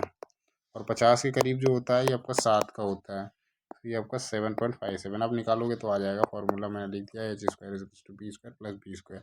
मैं ऑन एन एवरेज कर दिया हूँ आपको, जिससे इसके नियरेस्ट आ रहा है, और ये नियरेस्ट है 50 के करीब। 9 का जाओगे तो आपका 81 के पास आएगा, है ना, 81, और ये बहुत दूर है, बाकी तो बहुत ज़्यादा ही है। सबका थर्ड जो है ये राइट आंसर है। नेक्स्ट क्वेश्चन में आते हैं। ओके, 5 नंबर क्वेश्चन है। इसमें आपका क्वेश्चन पूछ रखा है कि मिनी ड्राफ्टर के कार्यकारी सिरे में क्या होता है ना। तो मिनी ड्राफ्टर बेसिकली आपको इस तरह का मिलेगा, यहाँ पे जो होता है, यहाँ पे सिरे में पूछ रहा है मिनी ड्राफ्टर के कार्यकारी सिरे में क्या होता है। देखो ये थोड़ा सा ना क्वेश्चन हेड के बारे में पूछ रहा है, तो ये हेड में जो है ना, ये आपका एल तो इसका शेप होता है ना, तो हेड के बारे में पूछ रखा है, यहाँ पे ये हेड हो जाएगा। तो यहाँ पे ना वृत्ताकार चंदा होएगा, क्योंकि ये पैमाना एल आकृति का पैमाना ये आपका सिरे में पूछ रहा है ना। सिरे में जो होता है आपका एक वृत्ताकार चंदा होता है। बाकी इसका शेप जो होता है, शेप पूछेगा तो एल शेप में होता है ना। अगले क्वेश्चन में आते हैं 6ठे नंबर में। इसमें आपका क्वेश्चन है which of the following best differentiate non functional dimension from functional dimension. तो इसमें पूछा है कि सबसे बढ़िया कौन सा दर्शा रहा है non functional dimension from functional dimension. Functional dimension के रेफरेंस में नॉन फंक्शनल डायमेंशन में कौन सी सबसे बढ़िया से चीज़ों को बता रहा है। तो नॉन फंक्शनल डायमेंशन जो होता है ये आपका इसेंशियल नहीं होता है किसी परफॉर्मेंस के लिए, जबकि इसेंशियल डायमेंशन जो होता है वो परफॉर्मेंस के लिए आपका इसेंशियल होता है। बस, तो आपका दूसरा जो है राइट आंसर है कि नॉन फंक्शनल डायमेंशन जो है इसेंशियल नहीं होता है परफॉर्मेंस के लिए, है ना। नेक्स्ट क्वेश्चन आते हैं 7 नंबर क्वेश्चन। इसमें आपका क्वेश्चन पूछा है A0 ड्राइंग शीट में में जो आपका ट्रिम्ड साइज होता है वो कितना होता है। तो आपका 841 इंटू 1189 होता है ना। बाकी ये आपका 297 420 ये आपका जो होता है A4 का होता है। 210 297 ये आपका A5 का होता है। 420 594 ये आपका A2 का होता है ना। नेक्स्ट क्वेश्चन में आते हैं। तो अगला जो क्वेश्चन है 8 नंबर क्वेश्चन। इसमें आपका क्वेश्चन है कि लंबाई दे रखा है 1 मीटर, चौड़ाई दे रखा है 0.8 और ऊंचाई जो है आपका 1.2 मीटर दे रखा है। इसमें टैंक कितने लीटर जल स्टोर कर सकता है, जल के बारे में बात कर रहा है। तो ये आपका जो आयता है घनाभ, वो घनाभ के शेप में हो गया है ना। फिगर ना बना के सीधा फिगर, चलो फिगर भी बना दिया है ना। तो ये इसका आपको निकालना है, वॉल्यूम निकालना है। तो जो वॉल्यूम होता है ना इसका, आपका length into breadth into height होता है। तो लेंथ आपका जो है 1 मीटर है, ब्रेथ आपका 0.8 है, और हाइट जो है आपका 1.2 है। तीनों को गुना करते हैं, 12×8 = 96 है ना, 9.6 हो गया। और इसको 1 से मल्टीप्लाई करेंगे तो 9.6 हो गया। अब यहाँ लीटर में पूछ रखा है कितना लीटर भरा जा सकता है। 1 लीटर में जो होता है 1000 ml होता है, सॉरी 9.6 आ गया ना, ये हमारा वॉल्यूम आ गया। 9.6 दैट मीन्स ये आपका मीटर क्यूब में आ जाएगा ना। तो 1 मीटर में जो होता है, अब 1 लीटर जो होता है ना, जैसे यहाँ पे 1 मीटर क्यूब लेते हैं, 1 मीटर क्यूब लेंगे ना, 1 मीटर क्यूब मतलब यहाँ पे 1 लीटर आएगा, 1 लीटर आ जाएगा, है ना, सॉरी 1 लीटर आएगा। यहाँ पे 9.6 है ना। तो इसको सीधा 10 से मल्टीप्लाई कर दो, 9.6, सॉरी 1 मीटर क्यूब में आपका 100 लीटर आएगा, है ना। तो 100 से आपको मल्टीप्लाई कर दो 9.6 को, तो ये आपका 960 लीटर हो जाएगा। थर्ड जो आपका राइट आंसर है। नेक्स्ट क्वेश्चन में आते हैं। तो अगला क्वेश्चन जो है 9 नंबर क्वेश्चन। इसमें आपका क्वेश्चन दिया हुआ है कि किस तापमान पर सेल्सियस और फ़ारेनहाइट पैमाना जो होता है बराबर होता है। तो आपका सेल्सियस और फ़ारेनहाइट पैमाना जो होता है -40 डिग्री में आपके दोनों बराबर होते हैं। अगले क्वेश्चन में आते हैं, आप खुद से चेक कर सकते हो, जैसे मैं फॉर्मूला दे देता हूँ, C/5 इंटू F माइनस 32/9। इसमें आप कहीं भी लगा लो, जैसे हम C का 40 लगा देते हैं ना, -40, ये आपका -40 हो गया, 5 हो गया, is equals to F minus 32/9। तो ये आपका कट जाएगा 8 बार में, है ना, 8 बार में कट गया। अब इसके ये मल्टीप्लाई हो जाएगा ना, मतलब 72 हो जाएगा। ये आपका 72, ये माइनस में है, इज इक्वल्स टू F माइनस 32, है ना। अब ये माइनस में है तो इधर आएगा प्लस में हो जाएगा, 72 plus 32 is equals to F। तो F is equals to finally जो आएगा वो 40 आएगा माइनस में, क्योंकि ये 72 जो है बड़ा है और इसका आगे जो है माइनस का चिन्ह है, तो वही आपका माइनस में आता है ना। नेक्स्ट क्वेश्चन में आता है 3rd नंबर क्वेश्चन। इसमें आपका क्वेश्चन है कि ड्राफ्टर का उपयोग करके किसी रेखा पर स्थित बिंदु से लंब कैसे खींचा जा सकता है। तो देखो, आपका ड्राफ्टर है, इससे लंब खींचने की बात कर रहा है, तो क्षैतिज ब्लेड के रख के को रेखा के साथ सेट करें और ऊर्ध्वाधर ब्लेड से बिंदु के माध्यम से सीधे रेखा खींचें, तो ये आपका 90 डिग्री खींच जाएगा, है ना। 4था नंबर जो है आपका सही उत्तर है। अगले क्वेश्चन देखते हैं। इसमें आपका क्वेश्चन है 11वें नंबर क्वेश्चन में कि निम्नलिखित में से किसका गलनांक उच्चतम होता है। 4 ऑप्शन दे रखे हैं, इसमें से पूछा है कि सबसे ज़्यादा किसका होता है। सो हीरा जो होता है ये आपका सबसे ज़्यादा होता है, तो ये आपका 3500 डिग्री सेल्सियस से ऊपर होता है ना। बाकी आपका फॉस्फोरस जो होता है ये आपका 44 डिग्री होता है। ऑक्सीजन जो होता है ये आपका माइनस में होता है, -218 डिग्री होता है। और सोना जो होता है ये आपका 1064 होता है, 1064 डिग्री सेल्सियस। नेक्स्ट क्वेश्चन में आते हैं 12 नंबर क्वेश्चन। इसमें आपका क्वेश्चन है निम्नलिखित में से कौन सी डायमेंशनिंग की विधि नहीं है। इसमें से पूछा है कि डायमेंशनिंग का कौन सा नहीं, तो रैंडम डायमेंशनिंग नहीं होता है, बाकी chain dimensioning, parallel dimensioning, combined dimensioning होता है ना। सो पहला जो आपका सही उत्तर है, ये आपका डायमेंशन का विधि नहीं है ना। नेक्स्ट आते हैं 13 नंबर क्वेश्चन। इसमें आपका क्वेश्चन है एक निश्चित धनराशि चक्रवृद्धि ब्याज पर 3 वर्ष में 3 गुनी हो जाती, कितने वर्ष बाद ये राशि स्वयं की 81 गुनी हो जाएगी। तो इसमें क्या है, ये कोई राशि है, एक निश्चित धनराशि है जो कि 3 साल में 3 गुना हो जाता है। ये पूछ रहा है कि कितने वर्ष में यह राशि स्वयं की 81 गुना हो जाएगी। देखो, 3 साल में 3 गुनी हो रही है, 81 गुनी करना है ना।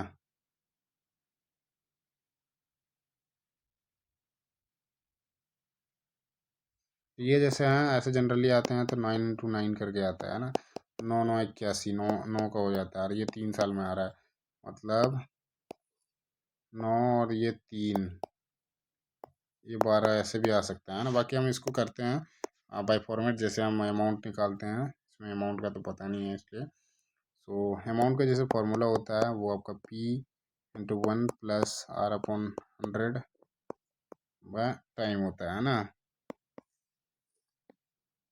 अब इसमें जैसे 3 साल का निकालते हैं ना, 3 साल में क्या होता है, वो 3 टाइम्स हो जाता है।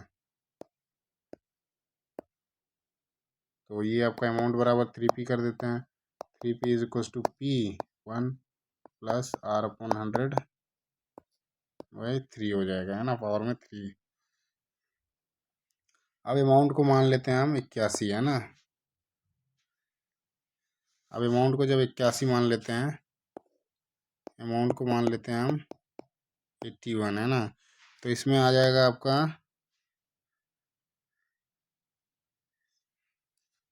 इसका एक निकल गया, अब आएगा इसका 81P = P + 1 + P/1 + R/100 bye, इसमें टाइम कर देते हैं ना। तो ये P से P काट देते हैं, तो 81 is equal to 1 + R/100 T हो गया, है ना। इसको हम तोड़ सकते हैं 3 के पावर 4 में, बराबर 1 + R/100।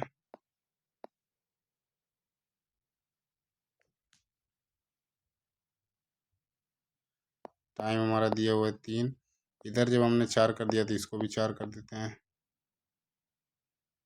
तो 3 के power 4 is equal to 1 + R/100। ये बेसिकली मैंने सेट कर दिया उसको, है ना। 3P का जो निकला ये मल्टीप्लाई हो जाएगा तो 12, तो ये 3 पावर 4 ये आ रहा है आपका। टाइम जो आया ये आपका 12 का आया, तो ये 12 साल हो जाएगा, है ना। यही आपका आंसर दिया हुआ है, पहला जो है राइट आंसर है।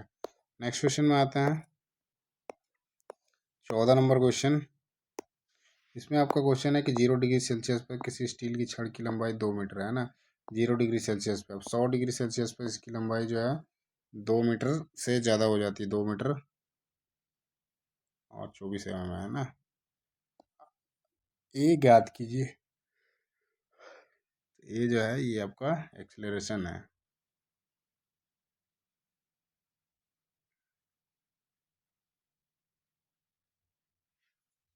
इसका फॉर्मूला लगता है आपका, है ना।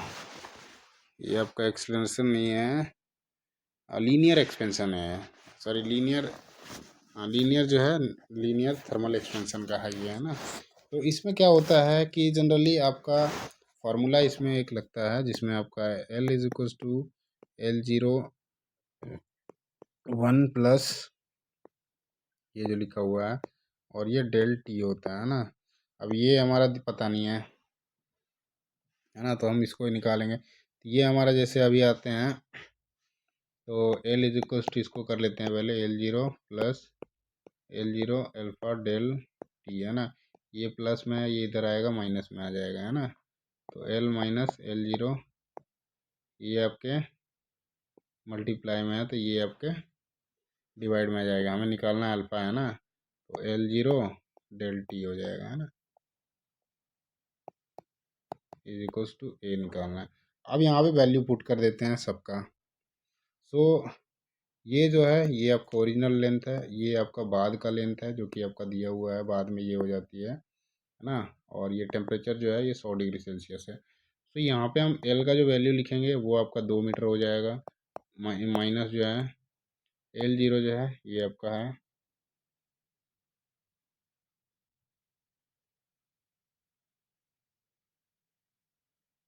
उसको अपोजिट करते हैं ना।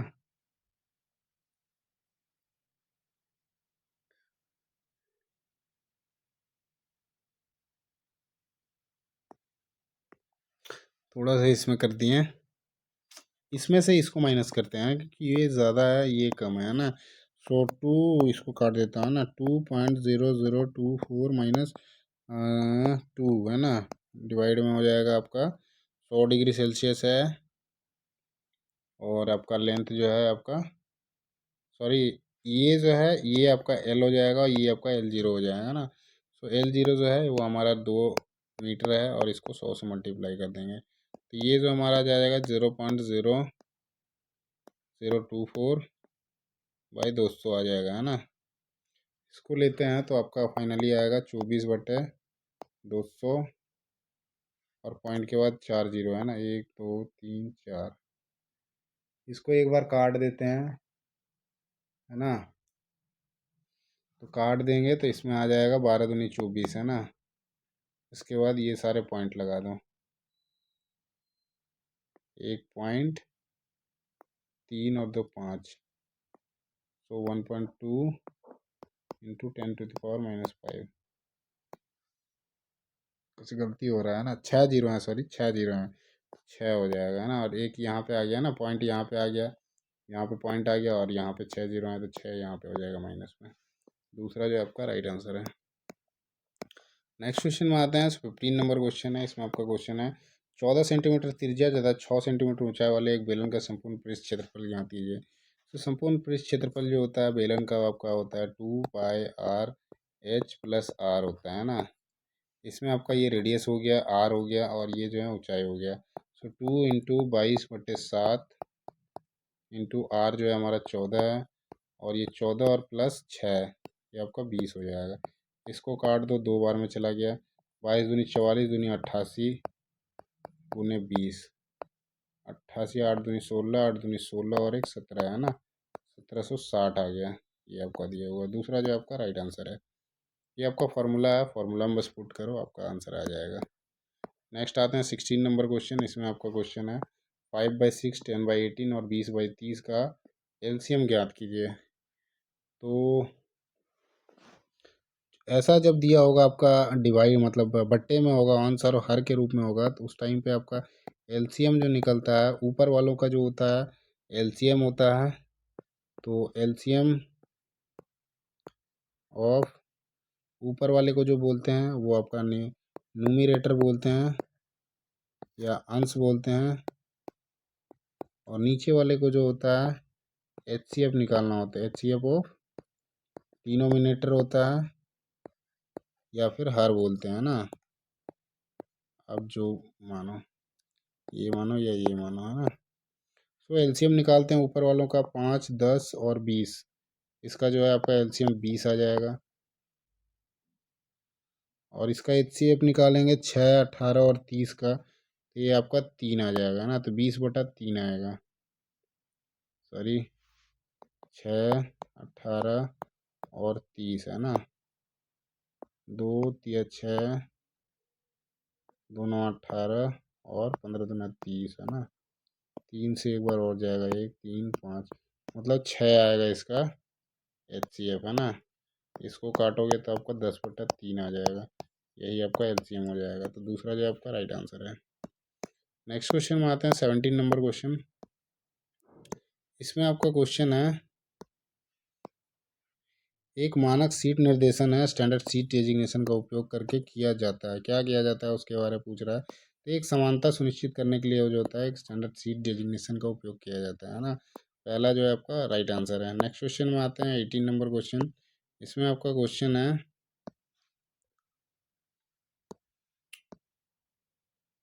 कलर चेंज कर देता हूँ, है ना। ओके, तो यहाँ क्वेश्चन है, निम्नलिखित में से कौन सा कथन जो है वो सही है।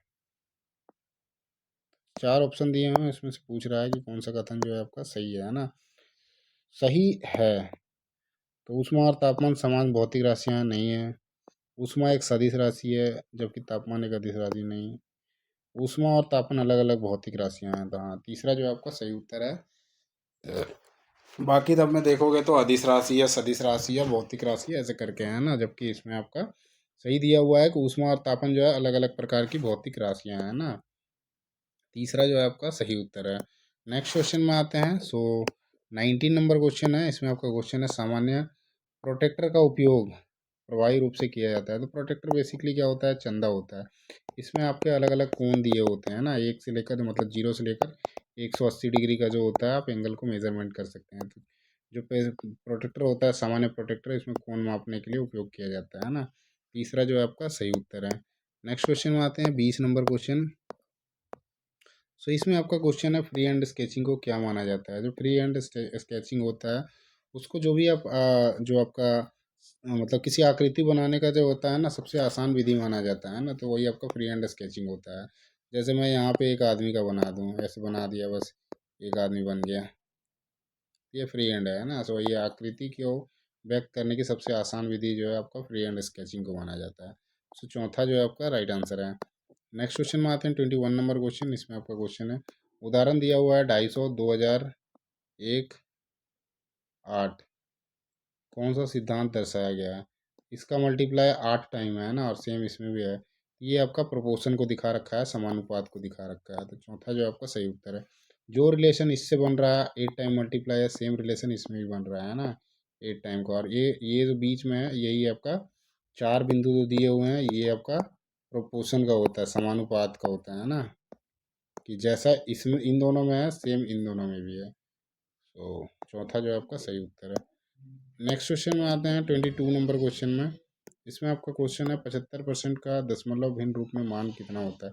75% मीन्स 75% मतलब 75/100, मतलब ये हो जाएगा 3/4। दैट मीन्स इसको आप काटोगे तो 0 लगाओगे तो यहाँ 30 आ जाएगा, 7 आ जाएगा, 0.7 आपका एक ही है ना। 7 × 28, फिर 2 रह जाएगा तो 0, 4×5 = 20। दूसरा जो आपका सही उत्तर है।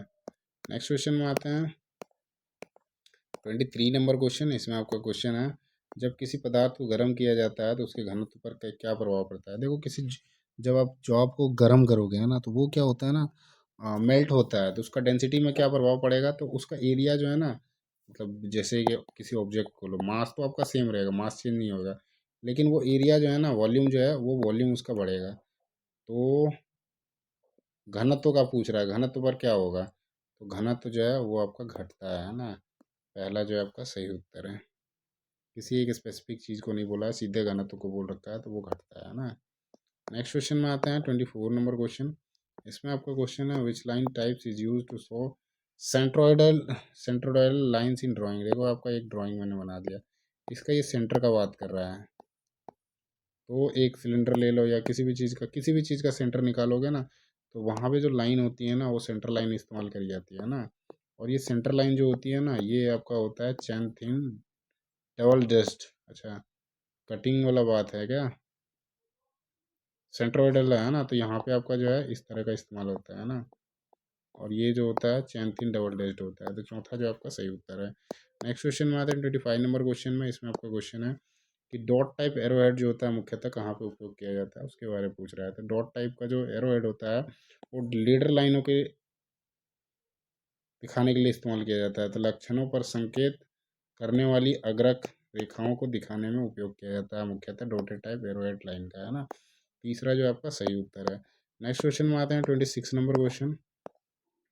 इसमें आपका क्वेश्चन है फ़ारेनहाइट पैमाने पर जल का जो क्वथनांक होता है वो कितना होता है। देखो फ़ारेनहाइट पैमाने पर जो फ्रीजिंग पॉइंट होती है वो आपका 32 डिग्री फ़ारेनहाइट होता है ना, फ़ारेनहाइट होता है। और जो इसका आपका बॉइलिंग पॉइंट होता है वो आपका 212 डिग्री फ़ारेनहाइट पे होता है ना। सो वही आपका पूछा है क्वथनांक का, है ना, बॉइलिंग क्वथनांक जो होता है ना। तो 212 डिग्री फ़ारेनहाइट तीसरा जो है आपका सही उत्तर है। ये जो होता है ये केल्विन का होता है, ये आपका सेल्सियस का होता है ना। 27 नंबर क्वेश्चन देखते हैं। इसमें आपका क्वेश्चन है किस प्रकार के इंजीनियरिंग ड्राइंग में रिवेटेड और वेल्डेड जॉइंट सम्मिलित होते हैं। तो देखो आपका वेल्डेड जॉइंट जो होता है परमानेंट होता है। सॉरी, ये आपका इंजीनियरिंग ड्राइंग का बात कर रहा है ना। इंजीनियरिंग ड्राइंग में जो होता है रिवेट और वेल्डेड जॉइंट जो होते हैं ये आपका मैकेनिकल इंजीनियरिंग ड्राइंग में सम्मिलित होते हैं ना। सो थर्ड जो है आपका राइट आंसर है।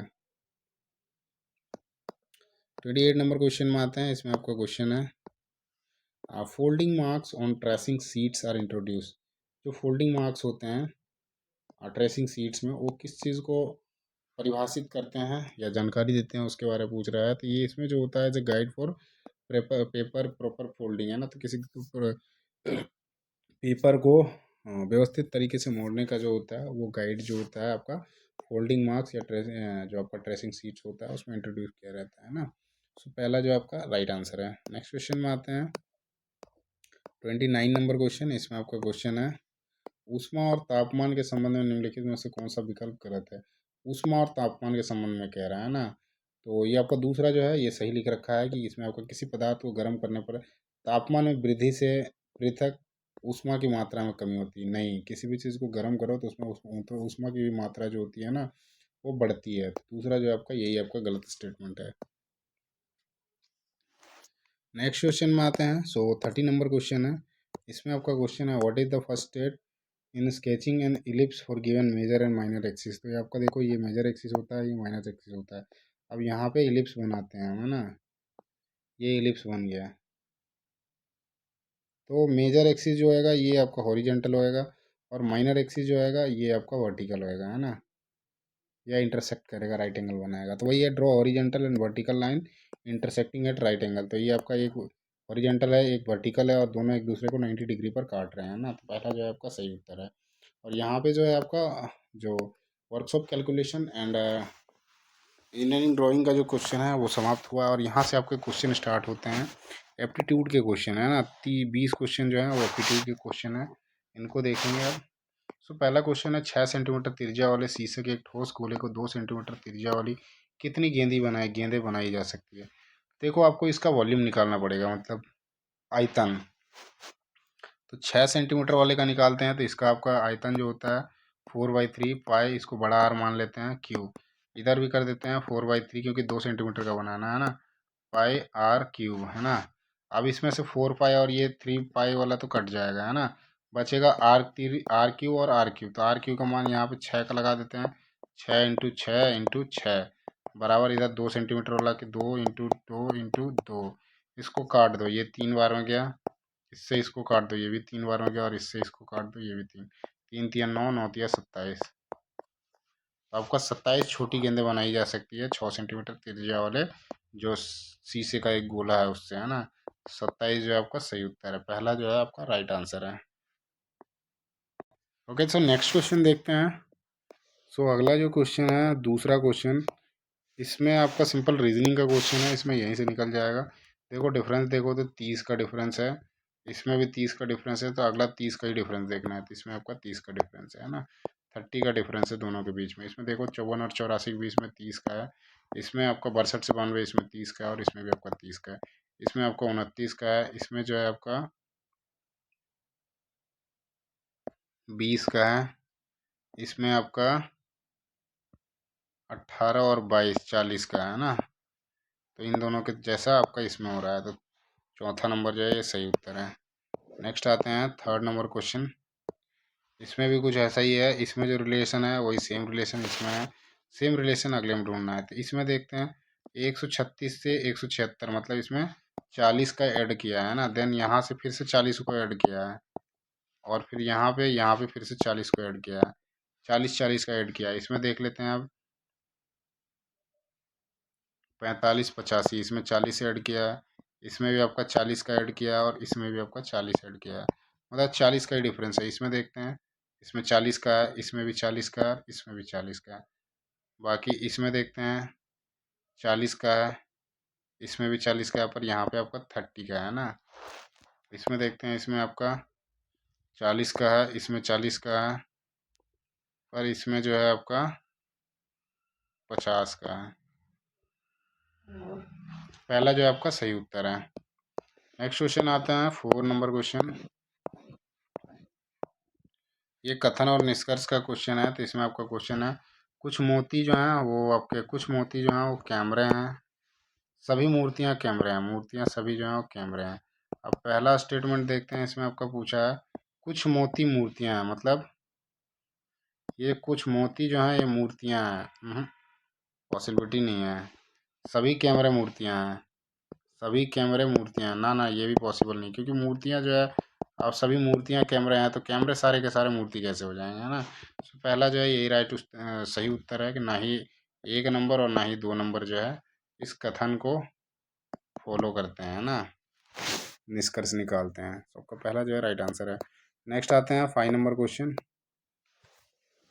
इसमें 7 मित्रों की एक टोली है, जिसमें आपके उत्तर की ओर मुख करके हैं बैठे हुए, उत्तर दिशा की ओर अभिमुख होकर बैठे हुए हैं, एक सीधी पंक्ति पे बैठे हैं, जिसमें से आपका टी के बाईं ओर केवल 4 व्यक्ति बैठे हैं। तो 7 लोगों को बैठा देते हैं, 1 2 3 4 5 6 7, है ना। टी के बाईं ओर केवल 4 व्यक्ति, मतलब यहाँ टी होगा, इसके 4 बैठे हैं लेफ्ट साइड में, है ना। टी और एस के बीच में केवल 3 व्यक्ति बैठे हैं, मतलब एस यहाँ पे होगा तभी यहाँ पे 3 लोग बैठेंगे, है ना। आर एक्स के बाईं ओर दूसरे स्थान पर बैठा है, आर जो है एक्स के बाईं ओर दूसरे स्थान पे, मतलब यहाँ पे एक्स रखते हैं और यहाँ पे आर रखते हैं, पहला हो जाएगा, ये दूसरा हो जाएगा। जेड जो है दाईं ओर कोई नहीं बैठा है, मतलब जेड सबसे इधर है, उसके राइट साइड में कोई नहीं बैठा है।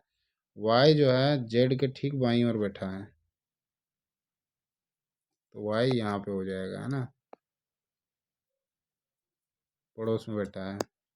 यू और जेड के बीच कितने व्यक्ति बैठे हैं, एक व्यक्ति तो बैठा ही नहीं, इसको पहले बैठा लेते हैं। तो कौन सा रह गया आपका, एक हो गया, टी भी हो गया, आर आर हो गया, एस टी, यू रह गया, तो यू यहाँ पे बैठेगा, है ना। अब लास्ट में पूछा है यू और जेड के बीच कितने व्यक्ति बैठे हैं, मतलब यहाँ और यहाँ के बीच में कितने लोग बैठे हैं, तो ये 3 लोग बैठे हैं ना, एक्स टी और वाई, 3 जो है आपका सही उत्तर है, पहला जो है राइट आंसर है। नेक्स्ट क्वेश्चन में आते हैं। सो ये क्वेश्चन है आपका 6 नंबर क्वेश्चन। इसमें आपका क्वेश्चन है 8,000 पर अर्धवार्षिक रूप से संयोजित होने वाला 10% वार्षिक चक्रवृद्धि ब्याज दर से 1 वर्ष का चक्रवृद्धि ब्याज ज्ञात कीजिए, कितना होगा। 10% का रेट है, अर्धवार्षिक है ना, तो इसमें देखो पी जो है वो हमारा 8,000 हो जाएगा, पी तो है ना। टाइम जो है अर्धवार्षिक है, तो ये आपका टाइम डबल हो जाएगा, और रेट जो है ना आधा हो जाएगा, ये आपका 5% हो जाएगा, आधा हो गया, है ना। अब 2 साल का जो होता है ना, उसका मैं रेशियो से सीधा बता देता हूँ, 2:1 से इस्तेमाल करते हैं, है ना। इसका जो है 5% निकालेंगे तो 400 आएगा, और 400 का 5% निकालेंगे तो ये आपका 20 आ जाएगा। इसको इसके साथ मल्टीप्लाई करो, इसको इसके साथ मल्टीप्लाई करो, ये आपका 800 आ गया है ना। प्लस कर दो इसको 20 × 1 20, ये आपका 820 आ जाएगा। तो 1 साल का ये चक्रवृद्धि ब्याज होगा, है ना, 10% के रेट से 820। पहला जो आपका सही उत्तर है। नेक्स्ट क्वेश्चन में आते हैं, 7 नंबर क्वेश्चन। ये भी आपका रीजनिंग का ही क्वेश्चन है। इसमें आपका क्वेश्चन है, देखो पहला रिलेट, ये 10 टाइम मल्टीप्लाई है ना, ये भी आपका 10 बार मल्टीप्लाई है, तो अगला 10 बार ही चाहिए। ये नहीं है, ये भी नहीं है, ये भी नहीं है। 29 दाएँ 290 होता है ना। चौथा जो आपका सही उत्तर है। नेक्स्ट क्वेश्चन में आते हैं, आपका 8वां नंबर क्वेश्चन है। 15 श्रमिकों का एक समूह है जो किसी काम को 10 दिन में पूरा करता है, मतलब 15 × 10। इसी काम को पूछ रहा है अगला, 6 दिनों में काम करने में कितने श्रमिकों की ज़रूरत लगेगी। इसको काट दो, 3 दूनी 6, 5 दूनी 10, 3 × 5 = 15, 5 × 5 = 25। सीधा आंसर आ गया।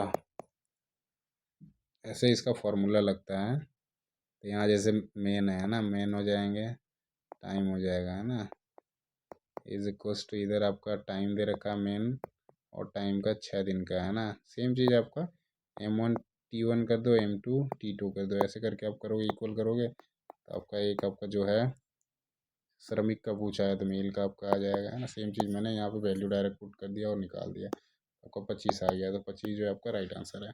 नेक्स्ट क्वेश्चन में आते हैं, 9 नंबर में। इसमें 7 डिब्बे हैं जो कि एक के ऊपर एक रखे गए हैं ना, मतलब इस फॉर्म में है, 1 2 3 4 5 6 7, लेकिन ज़रूरी नहीं किसी क्रम में हो रखे गए हैं। जी जो है, जी को नीचे से तीसरे स्थान पर, पहला दूसरा तीसरा, यहाँ पे जी है ना, जी रखा गया। जी और ए के बीच ठीक 2 डब्बे रखे गए, नीचे तो हो नहीं सकता है, तो जी और ए के बीच में 2 डब्बे, मतलब यहीं पे रखेंगे, तब आपका एक और एक 2 डब्बा आएगा, है ना। ई और एफ के बीच केवल एक डिब्बा रखा गया है। ई और एफ के बीच जो है केवल एक डिब्बा रखा गया, मतलब ई को यहाँ रख देते हैं, यहाँ एफ रख देते हैं, है ना। डी और बी के बीच 2 डब्बे रखे गए हैं, डी और बी के बीच में, है ना, 2 डब्बे, तो इधर तो हो नहीं सकता है, तो यहाँ पे डी रख देते हैं, यहाँ पे बी रख देते हैं, जिससे आपके 2 डिब्बे हो जाएंगे ये वाले। सी को बी के ठीक ऊपर रखा गया, बी के ऊपर सी है, सारे के सारे बैठ गए, और सी और एफ के बीच 2 डिब्बे रखे गए हैं, सी और एफ के बीच में 2 डिब्बे, सही है। सी और एफ के बीच कितने डिब्बे रखे गए हैं, सेम चीज़ पूछा है, सी और एफ के बीच में 2 डिब्बे रखे गए हैं, और सी एफ के बीच के तो ही होंगे, तो ही है ना। दूसरा जो पहला जो आपका सही उत्तर है, 2 डिब्बे रखे गए हैं। नेक्स्ट क्वेश्चन में आते हैं, 10 नंबर क्वेश्चन। इसमें आपका क्वेश्चन है, 7 मित्र हैं जो कि उत्तर दिशा की ओर मुख करके खड़े हैं, है ना, 1 2 3 4 5 6 7, है ना। अब इसमें है, पंक्ति में दाएं छोर से तीसरे स्थान पर वाई बैठा है, बाएं छोर से, है ना, सॉरी दाएं छोर से तीसरे स्थान पे, मतलब पहला दूसरा और ये तीसरा, तो यहाँ पे वाई बैठा है। वाई और टी के बीच केवल 2 व्यक्ति बैठे हैं ना, तो यहाँ पे टी हो जाएगा, और वाई और टी के बीच में 2 व्यक्ति बैठे हैं। एस जेड के ठीक दाएं पड़ोस में बैठा है, तो एस जो है जेड के ठीक दाएं और बैठा है ना, पड़ोस में बैठा है। आर एक्स के ठीक बाएं पड़ोस में बैठा है, आर जो है एक्स के ठीक बाएं पड़ोस में बैठा है, मतलब एक्स इधर होगा, यहाँ पे आर बैठा दिए। वाई और जेड के बीच केवल एक व्यक्ति बैठा है।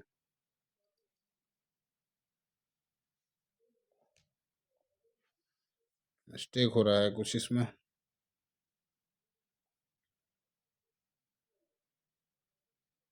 हाँ ये ठीक है, ठीक है, ठीक है, ठीक है, ठीक है। वाई यहाँ पे है, यहाँ पे जेड है ना, एक व्यक्ति, केवल एक ही व्यक्ति बैठा है, सही है, सही है। और यू के दाएं कितने व्यक्ति, तो यहाँ पे बचा कौन सा, यू ही बच गया यहाँ पे, तो इसके यहाँ पे 6 इस साइड बैठे हुए हैं, तो वही पूछा है, 6 जो आपका राइट आंसर है। नेक्स्ट क्वेश्चन में आते हैं, 11 नंबर क्वेश्चन। तो इसमें आपका क्वेश्चन है, यहाँ रिलेशन वाला क्वेश्चन है। इसमें आपका देखो, 5 का संबंध 17 से है, 8 का संबंध 26 से है, 5 दिया 15 किया है, प्लस 2 किया है ना। इसमें देखते हैं 8 दिया 24 किया है, प्लस 2 किया है, मतलब मल्टीप्लाई किया है, फिर उसके बाद उसको 3 से मल्टीप्लाई करके आपका 2 जोड़ दिया है, तो 12 से 3 को मल्टीप्लाई करेंगे तो 36 प्लस 2 बराबर कितना है 38। पहला जो आपका राइट आंसर है।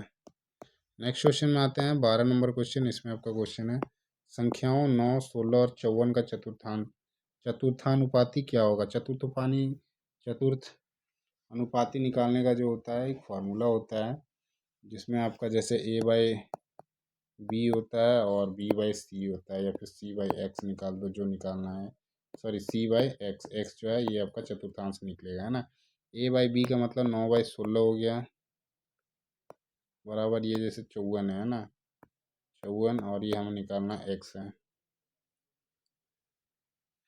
तो इसमें क्रॉस मल्टीप्लाई कर दो, इसको काट दो इससे, 9 छक्का 54, तो 16 छक्का आपका 96, तो चतुर्थांश जो हो जाएगा एक्स इज इक्वल टू 96, और यही आपका आंसर हो जाएगा। चौथा जो है आपका राइट आंसर है। नेक्स्ट क्वेश्चन में आते हैं 13 नंबर क्वेश्चन। इसमें आपका क्वेश्चन है सैब अपनी कक्षा में ऊपर से 93 स्थान पर है, इधर से जो है इसका स्थान जो है 93 है, और नीचे से जो है सेम प्लेस में है ये आपका 48 है ना। कक्षा में कितने विद्यार्थी हैं टोटल, तो दोनों को कॉमन है, एक तो कॉमन है ना, तो 93 प्लस 48, तो ये आपका हो जाएगा 141 है ना। क्योंकि ये एक ही जगह पे दो लोग हो रहे हैं तो इसको -1 कर देंगे तो आपका 140 आ जाएगा। चौथा नंबर जो है आपका राइट आंसर है। नेक्स्ट क्वेश्चन में आते हैं 14 नंबर क्वेश्चन। इसमें आपका क्वेश्चन है यदि 3x 21 का चतुर्थांशी y है तो x अनुपात y क्या होगा। तो इसको सेम वही करना है आपका, सॉरी 3/x बराबर 21/y है ना। अब x अनुपात y पूछ रखा है ना, तो इसको यहाँ ले जाते हैं, इसको यहाँ ले आते हैं, ये हमारा x हो जाएगा 3/21 is equal to X by Y, तो इसको काट दो 1/7 आ जाएगा, यही आपका हो जाएगा तीसरा जो आपका राइट आंसर है। नेक्स्ट क्वेश्चन में आते हैं 15 नंबर क्वेश्चन। इसमें आपका क्वेश्चन मल्टीप्लाई करने का है, सिंपल सरलीकृत करना है, तो इसका स्क्वायर है 9 हो जाएगा, ये 9 को 10 से मल्टीप्लाई करोगे तो ये आपका 90 हो जाएगा, 90 आ जाएगा। ये मल्टीप्लाई में है, ये आपका डिवाइड में है, +75 -28, इसको काट दो 5 बार में चला गया, इसको मल्टीप्लाई करोगे ये 15 आ जाएगा, +90 -28, ये जो है और सॉरी 75 है ना, 90 नहीं, ये आपका 90 हो जाएगा, माइनस में 28 कर ये आपका 62 आ जाएगा। 4 नंबर जो आपका राइट आंसर है।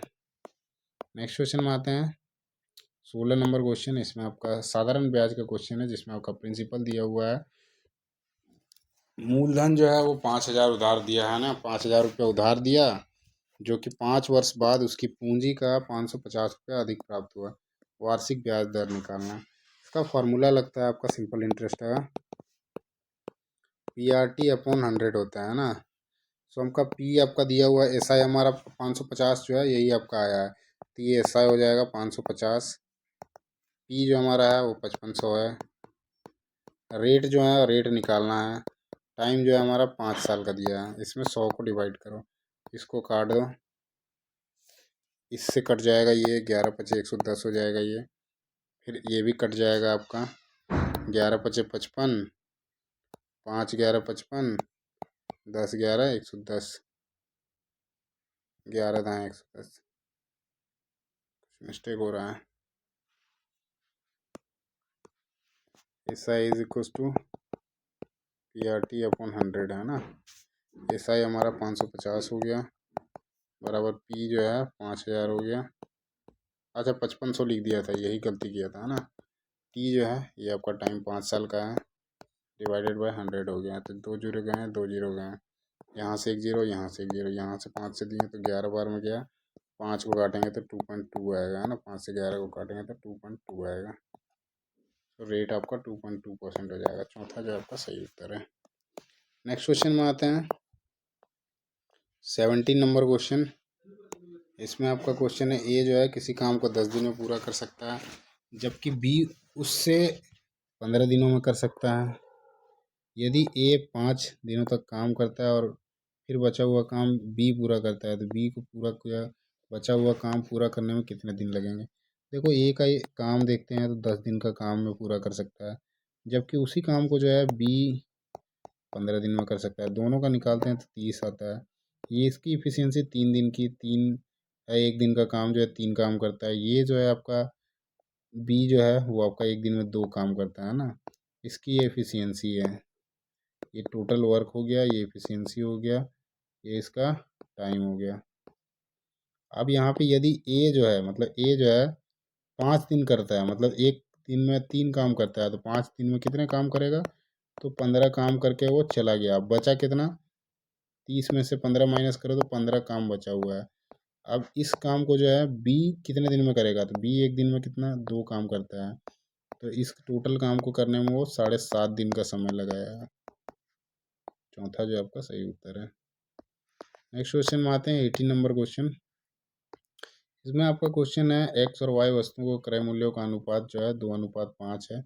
यदि एक व्यक्ति एक व्यक्ति एक्स को बेचकर 30% का लाभ अर्जित करता है और उसे वाई को बेचकर 26% की हानि होती है, संपूर्ण लेन देन में उसका लाभ हानि प्रतिशत ज्ञात कीजिए।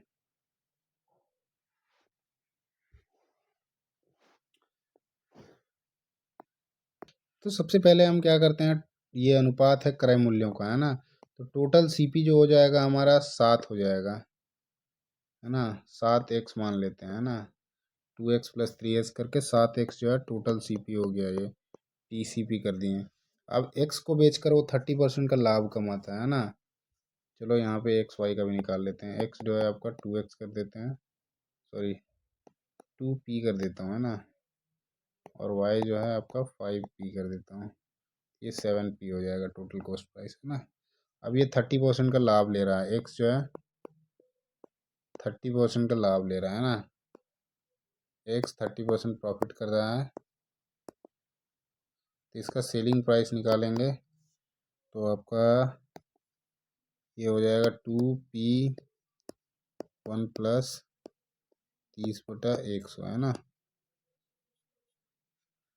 दैट मीन्स ये आपका 2p1 + 0.3,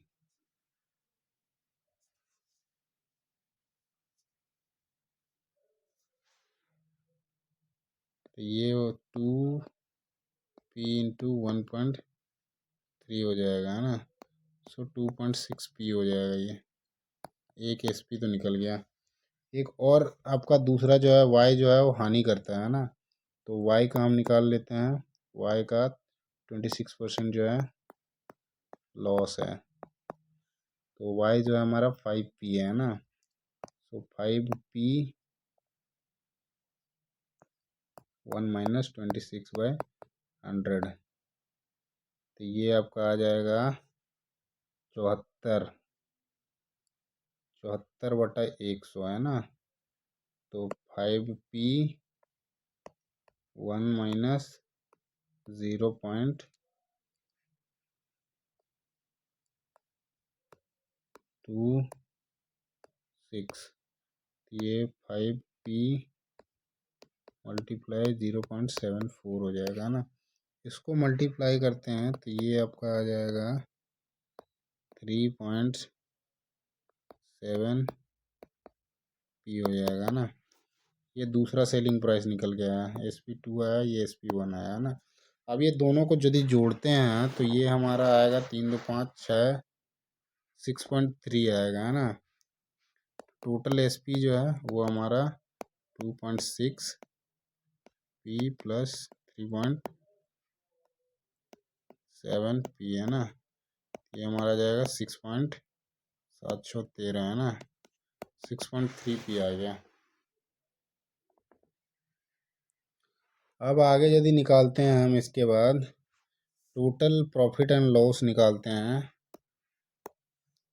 टोटल जो है प्रॉफिट लॉस, तो हमारा एक देखो सीपी, तो सीपी हमारा टोटल सीपी जो है वो हमारा आया 7, है ना, 7p आया, और टोटल एसपी जो है वो हमारा 6.3p आया, है ना।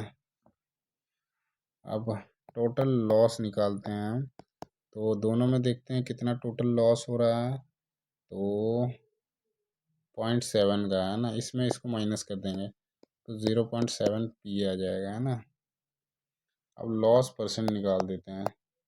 तो लॉस परसेंट जो होता है, लॉस लॉस मतलब ये 0.7 पी गुना 100 बाई सी पी कितना है हमारा, टोटल सी पी जो है ये आपका 7 पी है ना, 7 पी है। तो ये तो कट जाएगा हमारा 10 से, और ये इससे कट जाएगा 10 से। तो लॉस परसेंट जो है वो 10% है ना।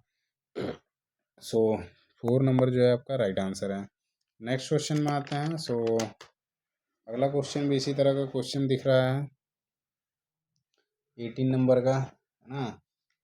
सेम तरीके से क्वेश्चन है, और यही क्वेश्चन है, अच्छा यही क्वेश्चन है कह रहा हूँ। आपका 18 नंबर जो है सेम क्वेश्चन है, आपका वही क्वेश्चन है। 10% का हानि हो गया, है ना। नेक्स्ट क्वेश्चन में आते हैं, 19 नंबर क्वेश्चन। ये आपका कथन और निष्कर्ष का क्वेश्चन है। कुछ मोजे जो हैं कलश हैं, कुछ कलश जो हैं वो सर्वश्रेष्ठ हैं, है ना। तो इसमें आपको पहला जो पूछा है, कुछ मोजे सर्वश्रेष्ठ हैं, कुछ मोजे कलश हैं, वो सर्वश्रेष्ठ हो सकते हैं क्या? कोई पॉसिबिलिटी ही नहीं है। सभी सर्वश्रेष्ठ कलश हैं, ये सभी हैं नहीं, ऑलरेडी पहले कह रहा कुछ हैं, तो कुछ है तो सारे तो हो नहीं सकते हैं। तो दूसरा भी आपका गलत हो जाएगा, है ना। तो कोई भी आपका जो है ना ही पहला और ना ही दूसरा अनुसरण करता है जो है आपका कथन लिखा हुआ है इसको, है ना। सो थर्ड नंबर जो है आपका राइट आंसर होगा। नेक्स्ट क्वेश्चन में आते हैं, 20 नंबर क्वेश्चन। इसमें आपका क्वेश्चन है, एक विद्यार्थी अंकों की पिछली परीक्षा के अंकों की तुलना में 30% की वृद्धि होती है। लास्ट टाइम उसका यदि 100 है तो उसने लेके आया कितना, 130 लेके आया। 30% का मतलब क्या होता है, 130, 30% का उसने वृद्धि करा, है ना। तो 130 होता है, और फिर क्या, उत्तर पुस्तिकाओं को दोबारा जांच करने पर उसके अंकों में 5% की और वृद्धि होती है। मतलब 130 में उसका 5% का वृद्धि होता है, मतलब 101/20। तो इसको काटते हैं तो 7.5 हो गया, है ना, 6.5 हो गया, 6.5। मतलब अब उसका हो गया 130 से 136.5 हो गया। मतलब यहाँ से लेकर यहाँ तक टोटल वृद्धि कितनी है, 36.5 है, और यही पूछ रहा है वो। टोटल कुल प्रतिशत में कितनी वृद्धि हुई, 36.5 हुआ है ना। तो आपका पहला जो है आपका राइट आंसर है। सिंपल है, 100 मान के चलो, किसी भी अमाउंट ले रखा है उसमें 30% की वृद्धि कर दिया तो हमारा 130 आ गया। अब 130 में से उसने क्या क्या जो दोबारा जांच किया, जो 130 आया था उसमें फिर से 5% की वृद्धि हो गई। अब जाके 136.5 हो गया। इनिशियल में उसका 100 था, अब 136.5 है, तो वृद्धि कितनी है, टोटल 36.5 है। सवाल में यही पूछ रखा। तो पहला जो है आपका राइट आंसर है। और यहाँ पे आपके सारे के सारे क्वेश्चन खत्म होते हैं, है ना। जितने भी क्वेश्चन बताया उसमें एक दो क्वेश्चन डाउटेड क्वेश्चन थे, जैसे ग्राइंडिंग का जो क्वेश्चन था वो आपका वेल्डिंग में नहीं पढ़ने का है ना। हमारे वेल्डिंग में जो है वो पढ़ने का नहीं है, वो आपका फिटर में, मशीनिस्ट में और टर्नर जो ट्रेड है उनमें पढ़ने का है। तो वो आउट ऑफ सिलेबस था, तो मोस्टली यदि जिन्होंने लगा रखा होगा इसका ऑब्जेक्शन, तो इसका सबको नंबर मिल जाएगा ना। कोई भी एक ऑब्जेक्शन लगा रखा होगा तो सबको नंबर मिल जाएगा, नहीं लगाया होगा तो वैसे ही मान लिया जाएगा। बाकी इस वीडियो को यहीं पे एंड करते हैं, और कुछ भी डाउट होता है तो कमेंट के माध्यम से आप चीज़ों को पूछ सकते हैं, है ना। बाकी वीडियो अच्छा लगे तो वीडियो को लाइक करें, और वीडियो की क्वालिटी और जो साउंड है वो साउंड का क्लैरिटी कैसा है वो ज़रूर बताएं, और अच्छा लगे तो वीडियो को लाइक करें, चैनल से जुड़ें। चैनल में आपको बहुत सारी ऐसी जानकारियाँ मिलेंगी, जैसे आपका नए जॉब के नोटिफिकेशंस हो गए हैं, ऐसे प्रीवियस ईयर का जो क्वेश्चन हो गया, है ना, और भी सारा कुछ। उसके बाद आप कुछ सवाल भी पूछ सकते हैं किस चीज़ों का चाहिए, वो सारे भी आपको प्रोवाइड किए जाएंगे। तो बस इतना ही करते हैं इस वीडियो में, और वीडियो अच्छा लगे तो वीडियो को लाइक करें, चैनल को सब्सक्राइब करें, साथ ही अपने दोस्तों के साथ शेयर करना ना भूलें। धन्यवाद। जय हिंद।